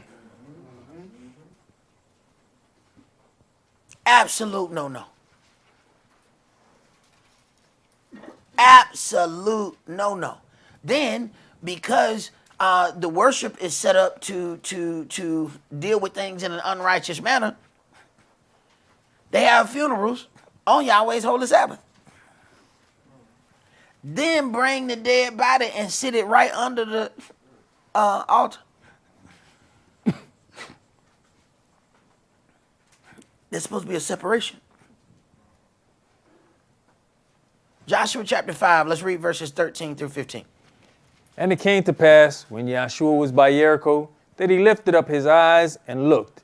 And, behold, there stood a man over against him with his sword drawn in his hand. And Yahshua went on to him and said unto him, Are you for us or for our adversaries? And he said, No, but as the captain of the host of Yahweh am I now come. And Yahshua fell on his face to the earth and did worship, and said unto him, What says my master unto his servant? Hey, he is absolutely relieved. He has gone over to this man, asked him, because he know this ain't no regular man. Are you for us or for our adversaries? When he found out that he on Yahweh's team, oh, he hit the ground. Oh, thank you, because whatever that is, I know I'm going to lose. I know I can't fight that. Go ahead. And the captain of Yahweh's host said unto Yahshua, Loose your shoe from off your foot. Wait a minute. In everything, let there be 2 or more witnesses. Okay? Let there be 2 or more witnesses. Loose your shoe from off your foot. Go ahead. For the place wherein you standeth is holy. And Yahshua did so. And Yahshua did so. Now let's back up. Let's go to Joshua chapter 3. So we see that was just not a fluke of a thing that was told unto Moshe to remove your shoes because the place where you stand is holy ground. That wasn't just something that was by chance. Joshua chapter 3, and let's start at verse 1. And Yahshua rose up early in the morning, and they removed from Shittim and came to Jordan, he and all the children of Israel, and lodged there before they passed over. And it came to pass after 3 days that the officers went through the host, and they commanded the people, saying, When you see the ark of the covenant of Yahweh your El, and the priests, the Levites, bearing it, then you shall remove from your place and go after it. Yet there shall be a space between you and it, about 2,000 cubits by measure. Come not near unto it. Don't come near the altar. Make sure when you have this ark going, make sure there's a separation between you and it. Because it's going to direct your way. Go ahead. That you may know the way by which you must go, for you have not passed this way heretofore. And Yahshua said unto the people, sanctify yourselves, for tomorrow Yahweh will do wonders among you. And Yahshua spake unto the priests, saying, take up the ark of the covenant and pass over before the people. And they took up the ark of the covenant and went before the people. And Yahweh said unto Yahshua, this day will I begin to magnify you in the sight of all Israel, that they may know that, as I was with Moshe, so I will be with you. So then, understanding the children of Israel, that just the very question that King Hezekiah asked, whereby shall I know? He automatically know, all right, look, I'm going to have to show my people so that they'll learn how to respect you. So how Yahweh going to do that? Well, I'm going to let you do something that they ain't seen nobody else do. I'm going to let you do something that every time somebody else do it, they fail. That way they'll understand that I put you in this spot. Go ahead. And you shall command the priests that bear the ark of the covenant, saying, when you are come to the brink of the water of Jordan, you shall stand still in Jordan. And Yahshua said unto the children of Israel, come hither and hear the words of Yahweh your Elohim. Now, you got to have some faithful brothers that you're going to tell them, all right, now I need you to, carry the ark. And when you get in the water, just stand still. What? Go ahead. And Yahshua said, hereby you shall know that the living Elohim is among you, and that he will without fail drive out from before you the Canaanites, and the Hittites, and the Hivites, and the Perizzites, and the Girgashites, and the Amorites, and the Jebusites. Behold, the ark of the covenant of the Adonai of all the earth passes over before you into Jordan. Now therefore take you 12 men out of the tribes of Israel, out of every tribe a man. And it shall come to pass, as soon as the soles of the feet of the priests that bear the ark of Yahweh, the Adonai of all the earth, shall rest in the waters of Jordan, that the waters of Jordan shall be cut off from the waters that come down from above, and they shall stand upon a heap. And it came to pass, when the people removed from their tents to pass over Jordan, and the priests bearing the ark of the covenant before the people, and as they that bear the ark were come onto Jordan, and the feet of the priests that bear the ark were dipped in the brim of the water, for Jordan overflows all his banks all the time of harvest. So Yahweh didn't just say walk through this water. He asked them to walk through water at the time when it's overflowing. This is like Yahweh telling you to grab the tail of a snake. Go ahead. And the waters which came down from above stood and rose up upon an heap very far from the city Adam, and it is besides Zaratan. And those that came down toward the sea of the plain, even the salt sea, failed and were cut off, and the people passed over right against Jericho. And the priests that bear the ark of the covenant of Yahweh stood firm on dry ground in the midst of Jordan, and all the Israelites passed over on dry ground until all the people were passed clean over Jordan. Keep going. And it came to pass, when all the people were clean passed over Jordan, that Yahweh spake unto Yahshua, saying, take you 12 men out of the people, out of every tribe of man, and command you them, saying, take you hence out of the midst of Jordan, out of the place where the priest's feet stood firm, 12 stones, and you shall carry them over with you, and leave them in the lodging place where you shall lodge this night. Then Yahshua called the 12 men, whom he had prepared of the children of Israel, out of every tribe of man, and Yahshua said unto them, pass over before the ark of Yahweh, your Elohim, in the midst of Jordan, and take you up every man of you a stone upon his shoulder, according unto the number of the tribes of the children of Israel, that this may be a sign among you, that when your children ask their fathers in time to come, saying, what mean you by these stones? Then you shall answer them, that the waters of Jordan were cut off before the ark of the covenant of Yahweh when it passed over Jordan. The waters of Jordan were cut off, and these stones shall be for a memorial unto the children of Israel forever. And we see those 12 stone churches all over the place. Go ahead. And the children of Israel did so as Yahshua commanded, and took up 12 stones out of the midst of Jordan, as Yahweh spake unto Yahshua, according to the number of the tribes of the children of Israel. and carried them over with them onto the place where they lodged, and laid them down there. And Joshua set up 12 stones in the midst of Jordan, in the place where the feet of the priests which bear the ark of the covenant stood, and they are there unto this day. For the priests which bear the ark stood in the midst of Jordan until everything was finished, that Yahweh commanded Joshua to speak unto the people, according to all that Moshe commanded Joshua, and the people hasted and passed over. So all the people pass over, but the priests which bear the ark have to stand there until everything is done. Go ahead. And it came to pass, when all the people were clean passed over, that the ark of Yahweh passed over, and the priests in the presence of the people. And the children of Reuben and the children of Gad and half the tribe of Manasseh passed over armed before the children of Israel, as Moshe spake unto them. About 40,000 prepared for war passed over before Yahweh unto battle to the plains of Jericho. On that day Yahweh magnified Joshua in the sight of all Israel, and they feared him as they feared Moshe all the days of his life. They feared him as they feared Moshe after they saw this thing. So Yahweh had to show them something so they would leave him alone. Go ahead. And Yahweh spake unto Joshua, saying, Command the priests that bear the ark of the testimony that they come up out of Jordan. Joshua therefore commanded the priests, saying, Come you up out of Jordan. And it came to pass, when the priests that bear the ark of the covenant of Yahweh were come up out of the midst of Jordan, and all the soles of the priests' feet were lifted up onto the dry land, that the waters of Jordan returned onto their place and flowed over all his banks as they did before.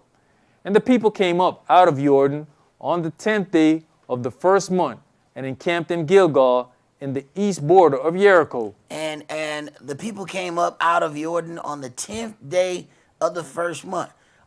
When you start looking at Passover, when were they supposed to start setting the lamb aside? 10th day. 10th day of the first month. Go ahead. And those 12 stones which they took out of Jordan did Joshua pitch in Gilgal. And he spake unto the children of Israel, saying, When your children shall ask their fathers in time to come, saying, What mean these stones?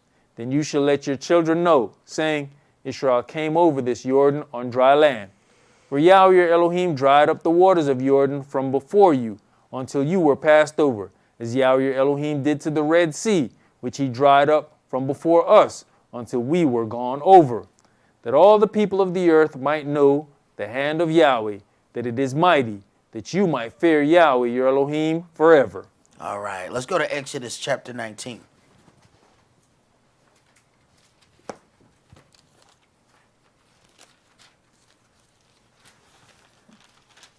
They say the Gentiles seek after knowledge, the Jews require a sign.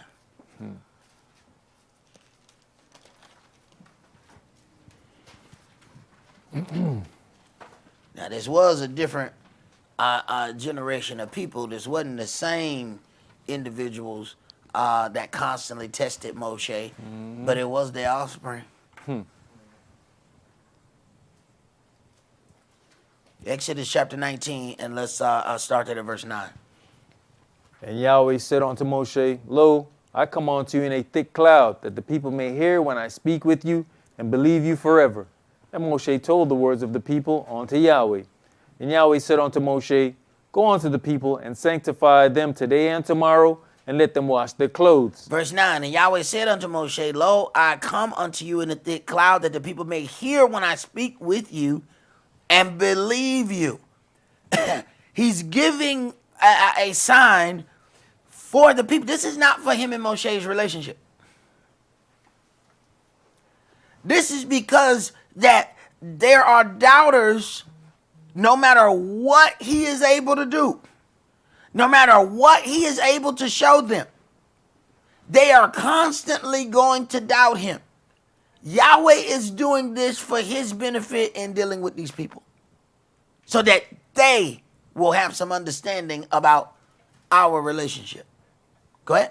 You know, when you even look at the situation of Moshe versus Joshua dealing with the people, Moshe had a separation where there was not that familiarity with them and Moshe. You got it. Compared to this generation with Yahshua, because they grew up with him, knew him. So it's easier to want to test him all the time. Verse 11, and be ready against the third day. For the third day Yahweh will come down in the sight of all the people upon Mount Sinai. And you shall set bonds unto the people round about, saying, take heed to yourselves that you go not up into the mount or touch the border of it.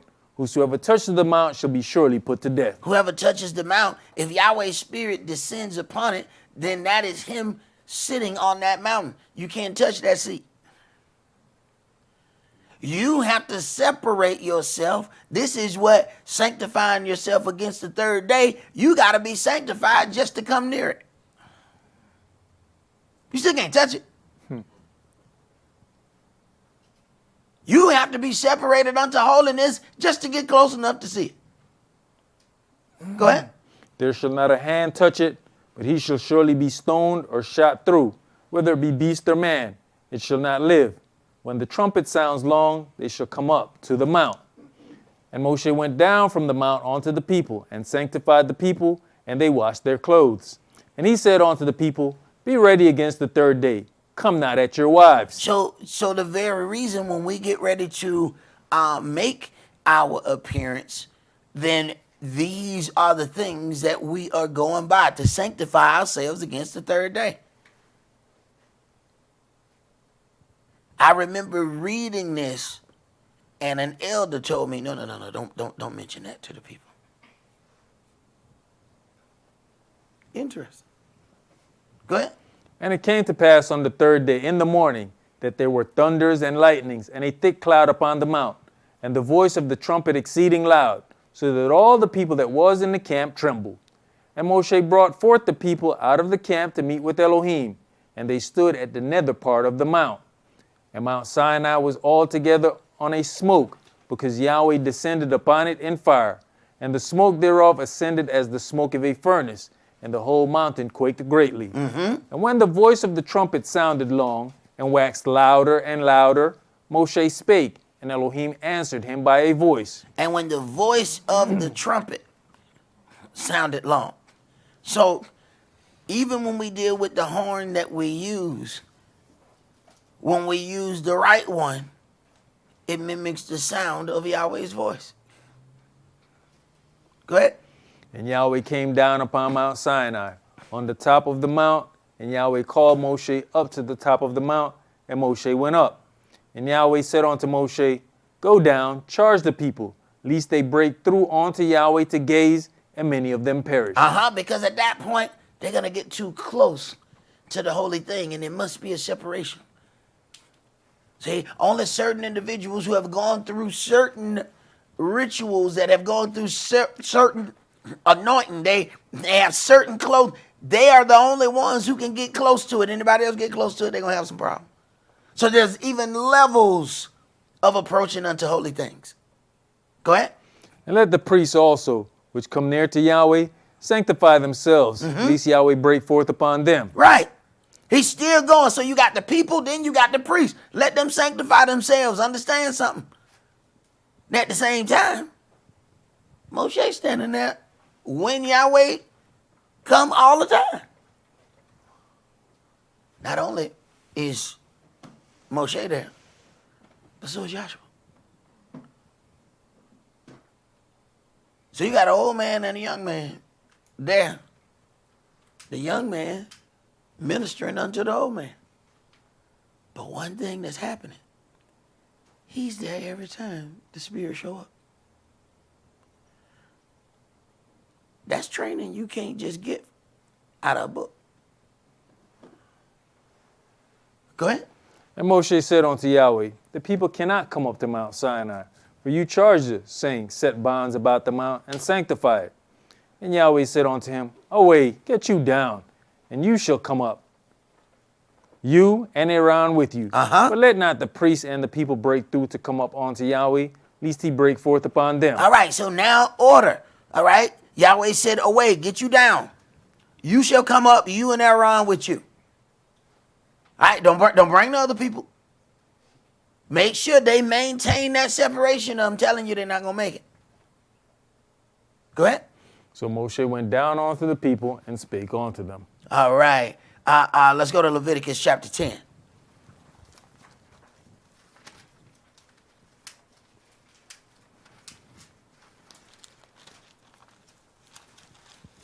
And when you look and you look at, okay, Aaron has gone up the mountain, and then he's still, all the stuff he done got up into. Yahweh sure has some mercy on him. Leviticus chapter 10, and we're going to start that at verse 8. And Yahweh spake unto Aaron, saying, Do not drink wine nor strong drink, you nor your sons with you, when you go into the tabernacle of the congregation, lest you die. It shall be a statute forever throughout your generations. And that you may put difference between holy and unholy, and between unclean and clean. And that you may teach the children of Israel all the statutes which Yahweh had spoken unto them by the hand of Moshe. And Moshe spake unto Aaron, and unto Eleazar, and unto Ithamar his sons that were left, Take the meat offering that remains of the offerings of Yahweh made by fire, and eat it without leaven beside the altar, for it is most holy. And you shall eat it in the holy place, because it is your due, and your sons' due, of the sacrifices of Yahweh made by fire, so I am commanded. And the wave breast and heave shoulder shall you eat in a clean place, you and your sons and your daughters with you, for they be your due, and your sons' due, which are given out of the sacrifices of peace offerings of the children of Israel. So when we gather together and partake in these holy days, these are the reasons that those things have to be cooked a certain way. It has to be things made by fire. Go ahead. The heave shoulder and the wave breast shall they bring with the offerings made by fire of the fat, to wave it for a wave offering before Yahweh. And it shall be yours and your sons with you, by a statute forever, as Yahweh has commanded. As Moshe diligently sought the goat of the sin offering, and behold, it was burnt. And he was angry with Eleazar and Ithamar, the sons of Aaron, which were left alive, saying, Wherefore have you not eaten the sin offering in the holy place, seeing it is most holy? And Elohim has given it you to bear the lawlessness of the congregation, to make atonement for them before Yahweh. Behold, the blood of it was not brought in within the holy place. You should indeed have eaten it in the holy place, as I commanded. And Aaron said unto Moshe, Behold, this day have they offered their sin offering. All right, so they did what they were supposed to do. Go ahead. And their burnt offering before Yahweh. And such things have befallen me. But I was the issue. Such things have befallen me. Go ahead. And if I had eaten the sin offering today, should it have been accepted in the sight of Yahweh? And when Moshe heard that, he was content. He knew enough that he should separate himself, even though it was his job. Even though these are holy things, he knew because of this, I have to separate myself from that. I cannot partake in that. Go ahead, bro. It was like you were saying earlier with the whole Miriam with leprosy. Why didn't Aaron not get the lepers? These other priests did their part. But they couldn't overstep his bounds. Exactly. He couldn't do his part. So imagine, like you said, if he was out for 7 days, what's backing up during this time that he's out there? Right. And when you look at that, that brother didn't come in just angry at Aaron. He came in and mentioned the other two sons too. But they're like, hey, we can't go past him. I mean, we hey. Once we stop right where he stopped. Let's go to our Deuteronomy chapter 23.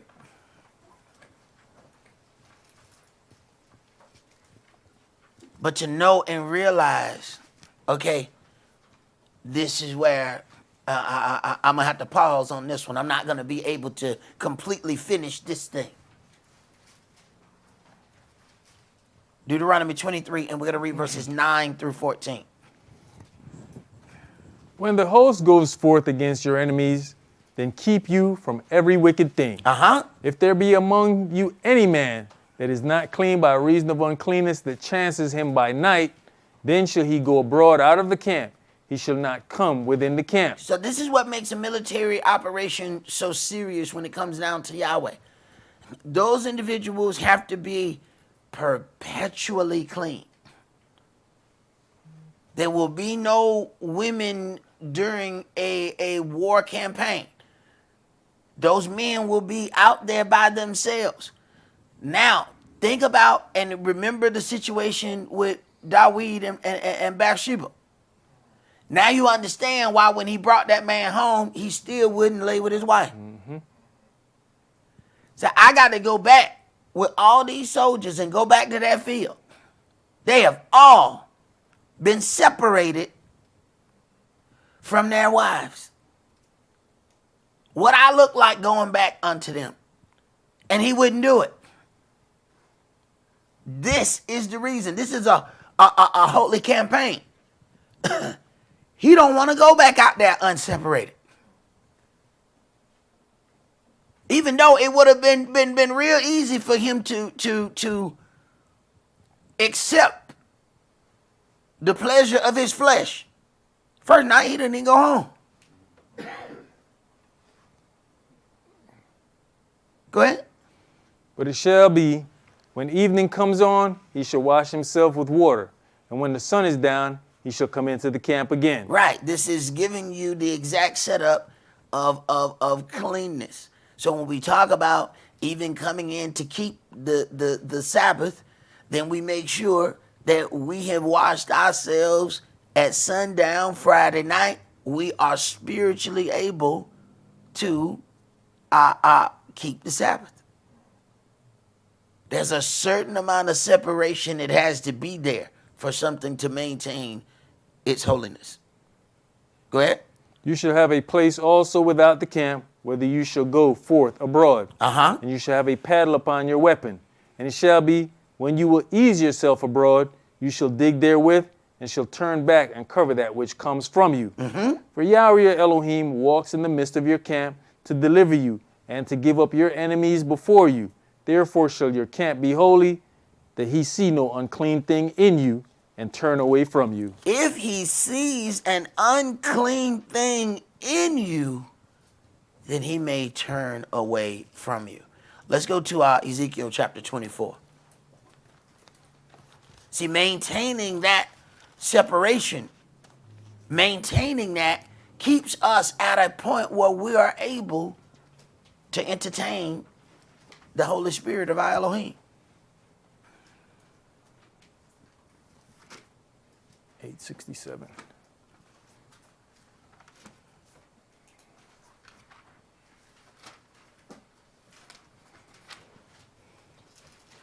Ezekiel 24, and we're going to read verses 6 through 27. Therefore thus says the Adonai, woe to the bloody city, to the pot whose scum is therein, and whose scum is not gone out of it. Bring it out piece by piece, let no lot fall upon it. For her blood is in the midst of her. She set it upon the top of a rock. She poured it not upon the ground to cover it with dust, that it might cause fury to come up to take vengeance. I have set her blood upon the top of a rock, that it should not be covered. Therefore thus says the Adonai, woe to the bloody city, I will even make the pile for fire great. Heap on wood, kindle the fire, consume the flesh, and spice it well, and let the bones be burnt. Then set it empty upon the coals thereof, that the brass of it may be hot and may burn, and that the filthiness of it may be molten in it, that the scum of it may be consumed. She has wearied herself with lies, and her great scum went not forth out of her. Her scum shall be in the fire. In your filthiness is lewdness, because I have purged you, and you was not purged.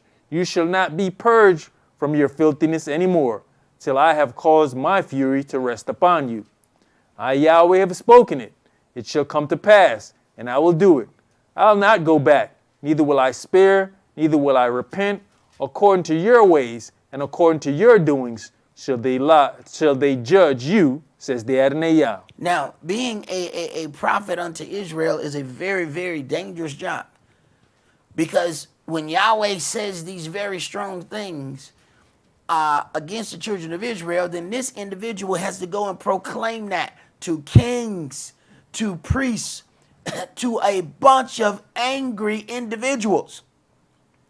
So the whole part of that job of being a prophet, the danger lies in the state of the people.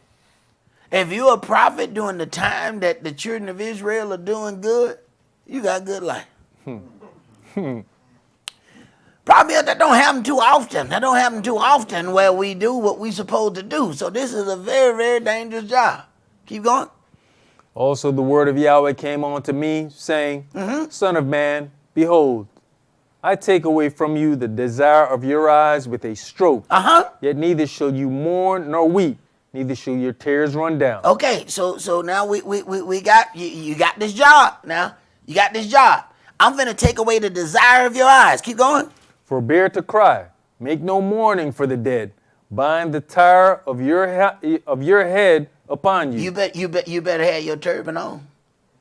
You better have it wrapped up. But I'm finna take away your desire though, and you better keep your head covering on. See, this is a different covering. He said, don't put on that covering of mourning. All right, keep reading. And put on your shoes upon your feet, and cover not your lips. Right. See, when they mourning, they covering their whole head, they covering everything, right? Keep going. And eat not the bread of men. Uh-huh. So I spake unto the people in the morning, and at even my wife died. Hold on, bro.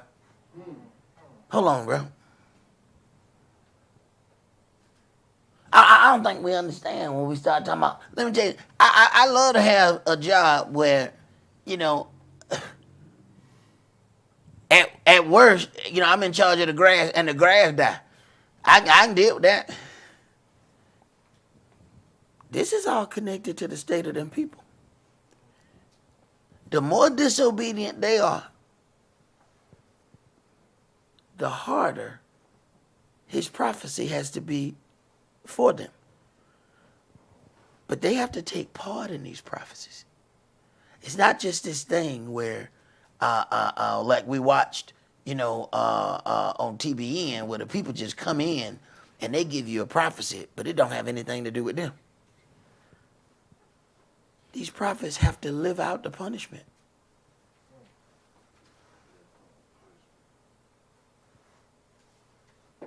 Because Yahweh said, wait a minute. This is what you're doing, so I'm going to take away your desire. So at this point, he's making this man be in the midst of turmoil.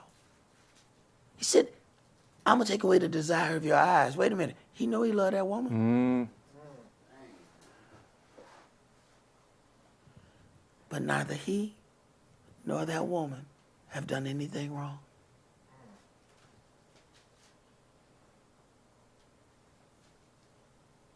This is Israel's wrong. It's not his. It's not hers. If we understand what's happening here, then maybe we'll understand the power to keep everything right. See, when we get into that neutral mode, well, you know, this part don't concern me, I don't think you understand. Each part of this affects another individual's job. His job is this difficult because of them. If they didn't operate like that, then Yahweh don't say, I'm finna take away the desire of your eyes. He said, after I got done, my wife died. So Yahweh said, wait a minute, you are my representative on earth, right? This is what, I gave you this job, right? Yeah. Well, I need you to display my hurt. And I can't tell you how hurt I am. I gotta show you.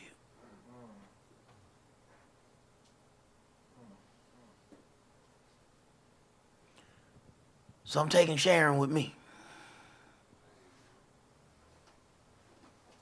Now go talk to him.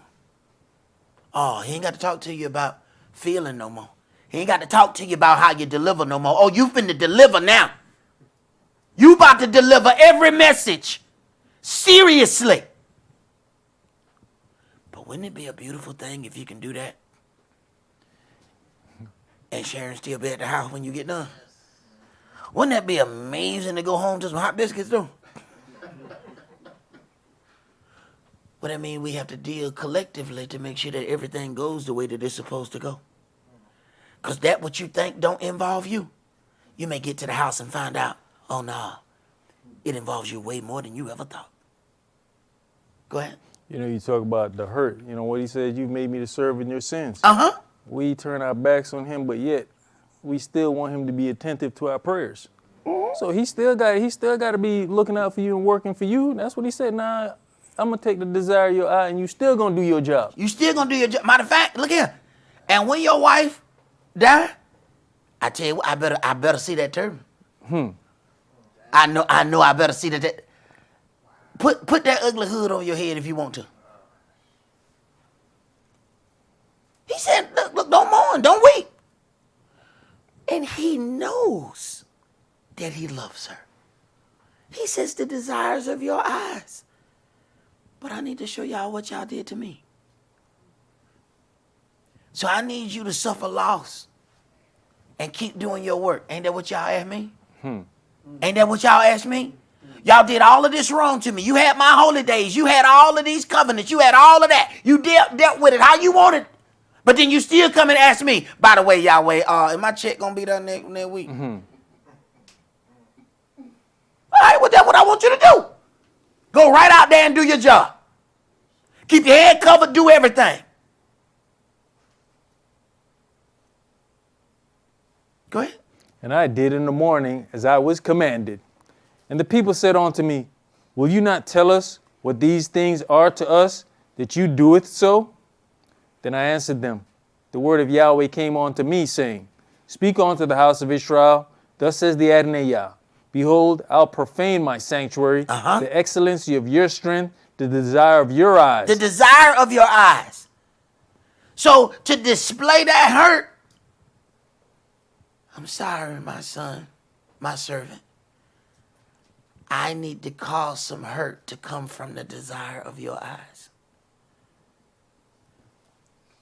We don't understand what it means when we take a job. Yahweh may want me to deliver something in such a way that I have to go through all kind of hell and turmoil at my house. And then after I do whatever I need to do, all of a sudden it miraculously clear up. You're all right, well, you did what I need you to do. But you ain't hurt until I hurt you at the house. See, there's a hurt you get at the house, you can't get nowhere else. You go to the job, they hurt you, it don't hurt you like that. You know what I'm saying? You go down to the gym, they might hurt you, it don't hurt you like that. But I'm talking about, boy, when Keisha hurt you, boy, that Keisha hurt ain't like no other hurt, boy. Boy, they ain't like they ain't made no hurt that's like the Keisha hurt. No. That's what I want you to have. Now go talk to him. See, I want you to be displaying what they about to feel. They don't know it yet. They'll recognize it when it come to them. Go ahead. And that which your soul pities, and your sons and your daughters whom you have left shall fall by the sword. And you shall do as I have done. You shall not cover your lips, nor eat the bread of men. See, y'all thought that was just for him. No. See, he made me keep going about my business as I lost the desire of my heart. That's the same thing I'm going to make you do.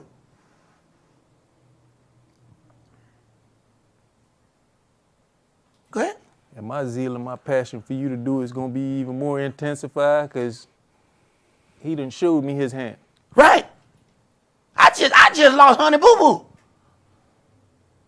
Y'all sitting over here asking me questions, and I didn't lose her for something she did. I didn't lose her for something I did. I lost her for something y'all did.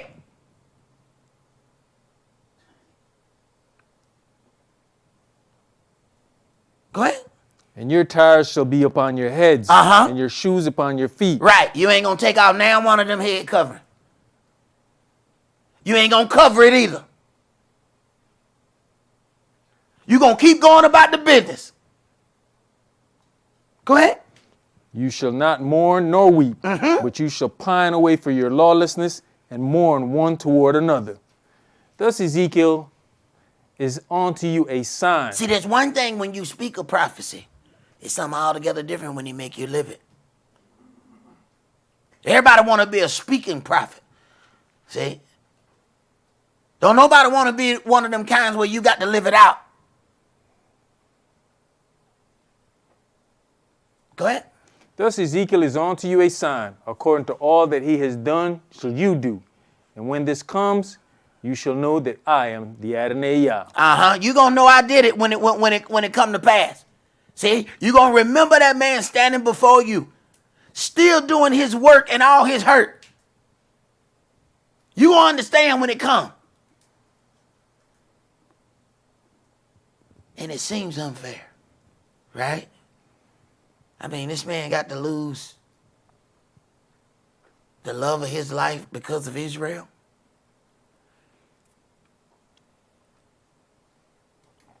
But when we sin and we got to sacrifice a goat, what did the goat do?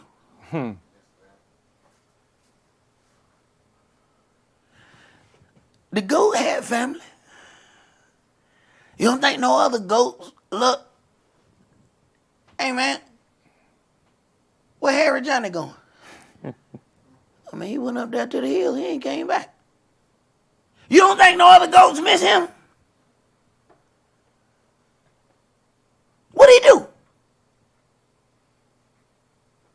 So we look at unfairness when it comes on our level. Do you see that on anything else?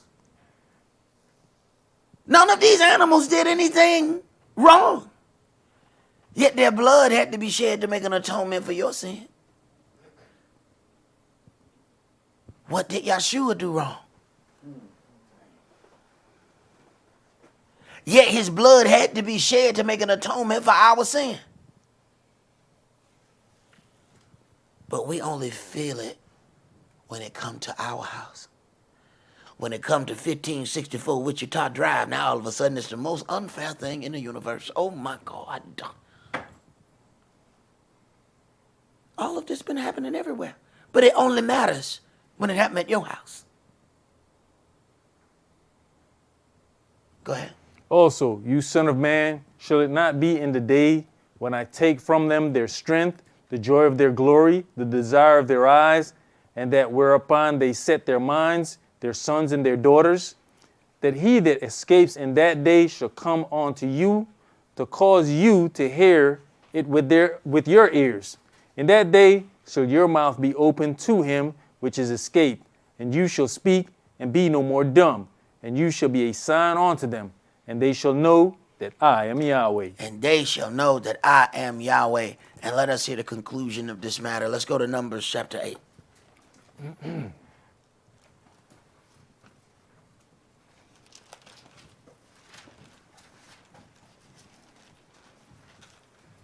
See, it brings a whole nother connotation to it takes a village. See, we don't think about that part. No. You don't think that every part of it affects us. See, we sit around and we watch, some little unruly kid jumping off, the first they jump off the chair, then they jump off the table, then they jump off the side of the building. Let me tell you something. You can think you can just leave and say, you know what, that's whoever that little crazy little kid. No, what's happening? All the other kids watching that kid jump off the chair, jump off the table, and eventually jump off the side of the house. Then we look up, and we got 8 broken legs. What happened? Y'all didn't do nothing when that one kept jumping. Now all the rest of them started. Now, everybody's bone don't operate the same way. And you can just come down wrong. One of them brothers showed me a video where a brother went up for a jump shot, came back down, and the bone stuck out his leg. It wasn't nobody pushed him. Nobody did anything wrong. He did what he had been doing over and over again. He just jumped. But somehow when he came down, the foot just slightly, bone decided to go hard right, while leg went hard left.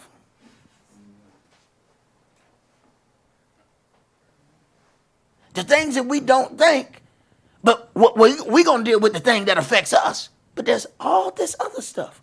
What about the things that we have done that affect other people? What about the things that our house do that affect other people? Do we ever give any of that any thought, or just the part that affects us?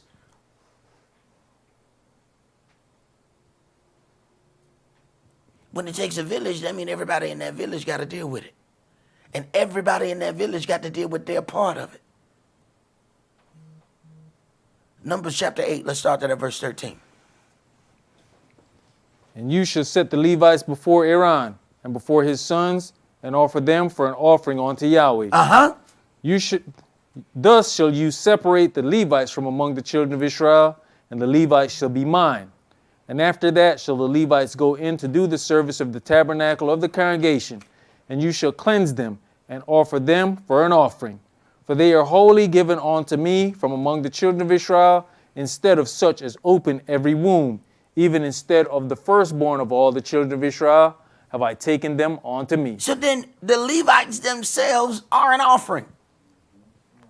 So Yahweh has an offering to accept an offering. He says, I accept the Levites instead of the firstborn. They are mine. Now you go and accept the offerings from the children of Israel. Go ahead. For all the firstborn of the children of Israel are mine, both man and beast. On the day that I smote every firstborn in the land of Egypt, I sanctified them for myself. And I have taken the Levites for all the firstborn of the children of Israel. And I have given the Levites as a gift to Aaron and to his sons from among the children of Israel. I have given them as a gift. These are separated. Now imagine some of us are born into these things and don't understand. We keep trying to take away our separation. Every time we try to do something, something else happens and pushes us right back. When he says he separated these Levites, understand, all of the children of Israel have land. Levi does not. He said they must dwell near the house. So everywhere there's a house for Yahweh, the Levites dwell around it. So that's how they're scattered off in Israel. There ain't just one house. There's houses all across this land for the worship and serving of Yahweh. Levites around every last one of them. So that means they got to go. This is that part where we don't consider that as we're learning this word, we take it for granted that we all going to be together all the time in the same place. Priests don't do that. That ain't what priests do. Eventually, they're going to get separated. Eventually, they got to go and teach where they got to go and teach. Go ahead, priest. To do the service of the children of Israel in the tabernacle of the congregation, and to make an atonement for the children of Israel, that there be no plague among the children of Israel when the children of Israel come near unto the sanctuary. And Moshe and Aaron and all the congregation of the children of Israel did to the Levites according to unto all that Yahweh commanded Moshe concerning the Levites, so did the children of Israel unto them. And the Levites were purified, and they washed their clothes. And Aaron offered them as an offering before Yahweh.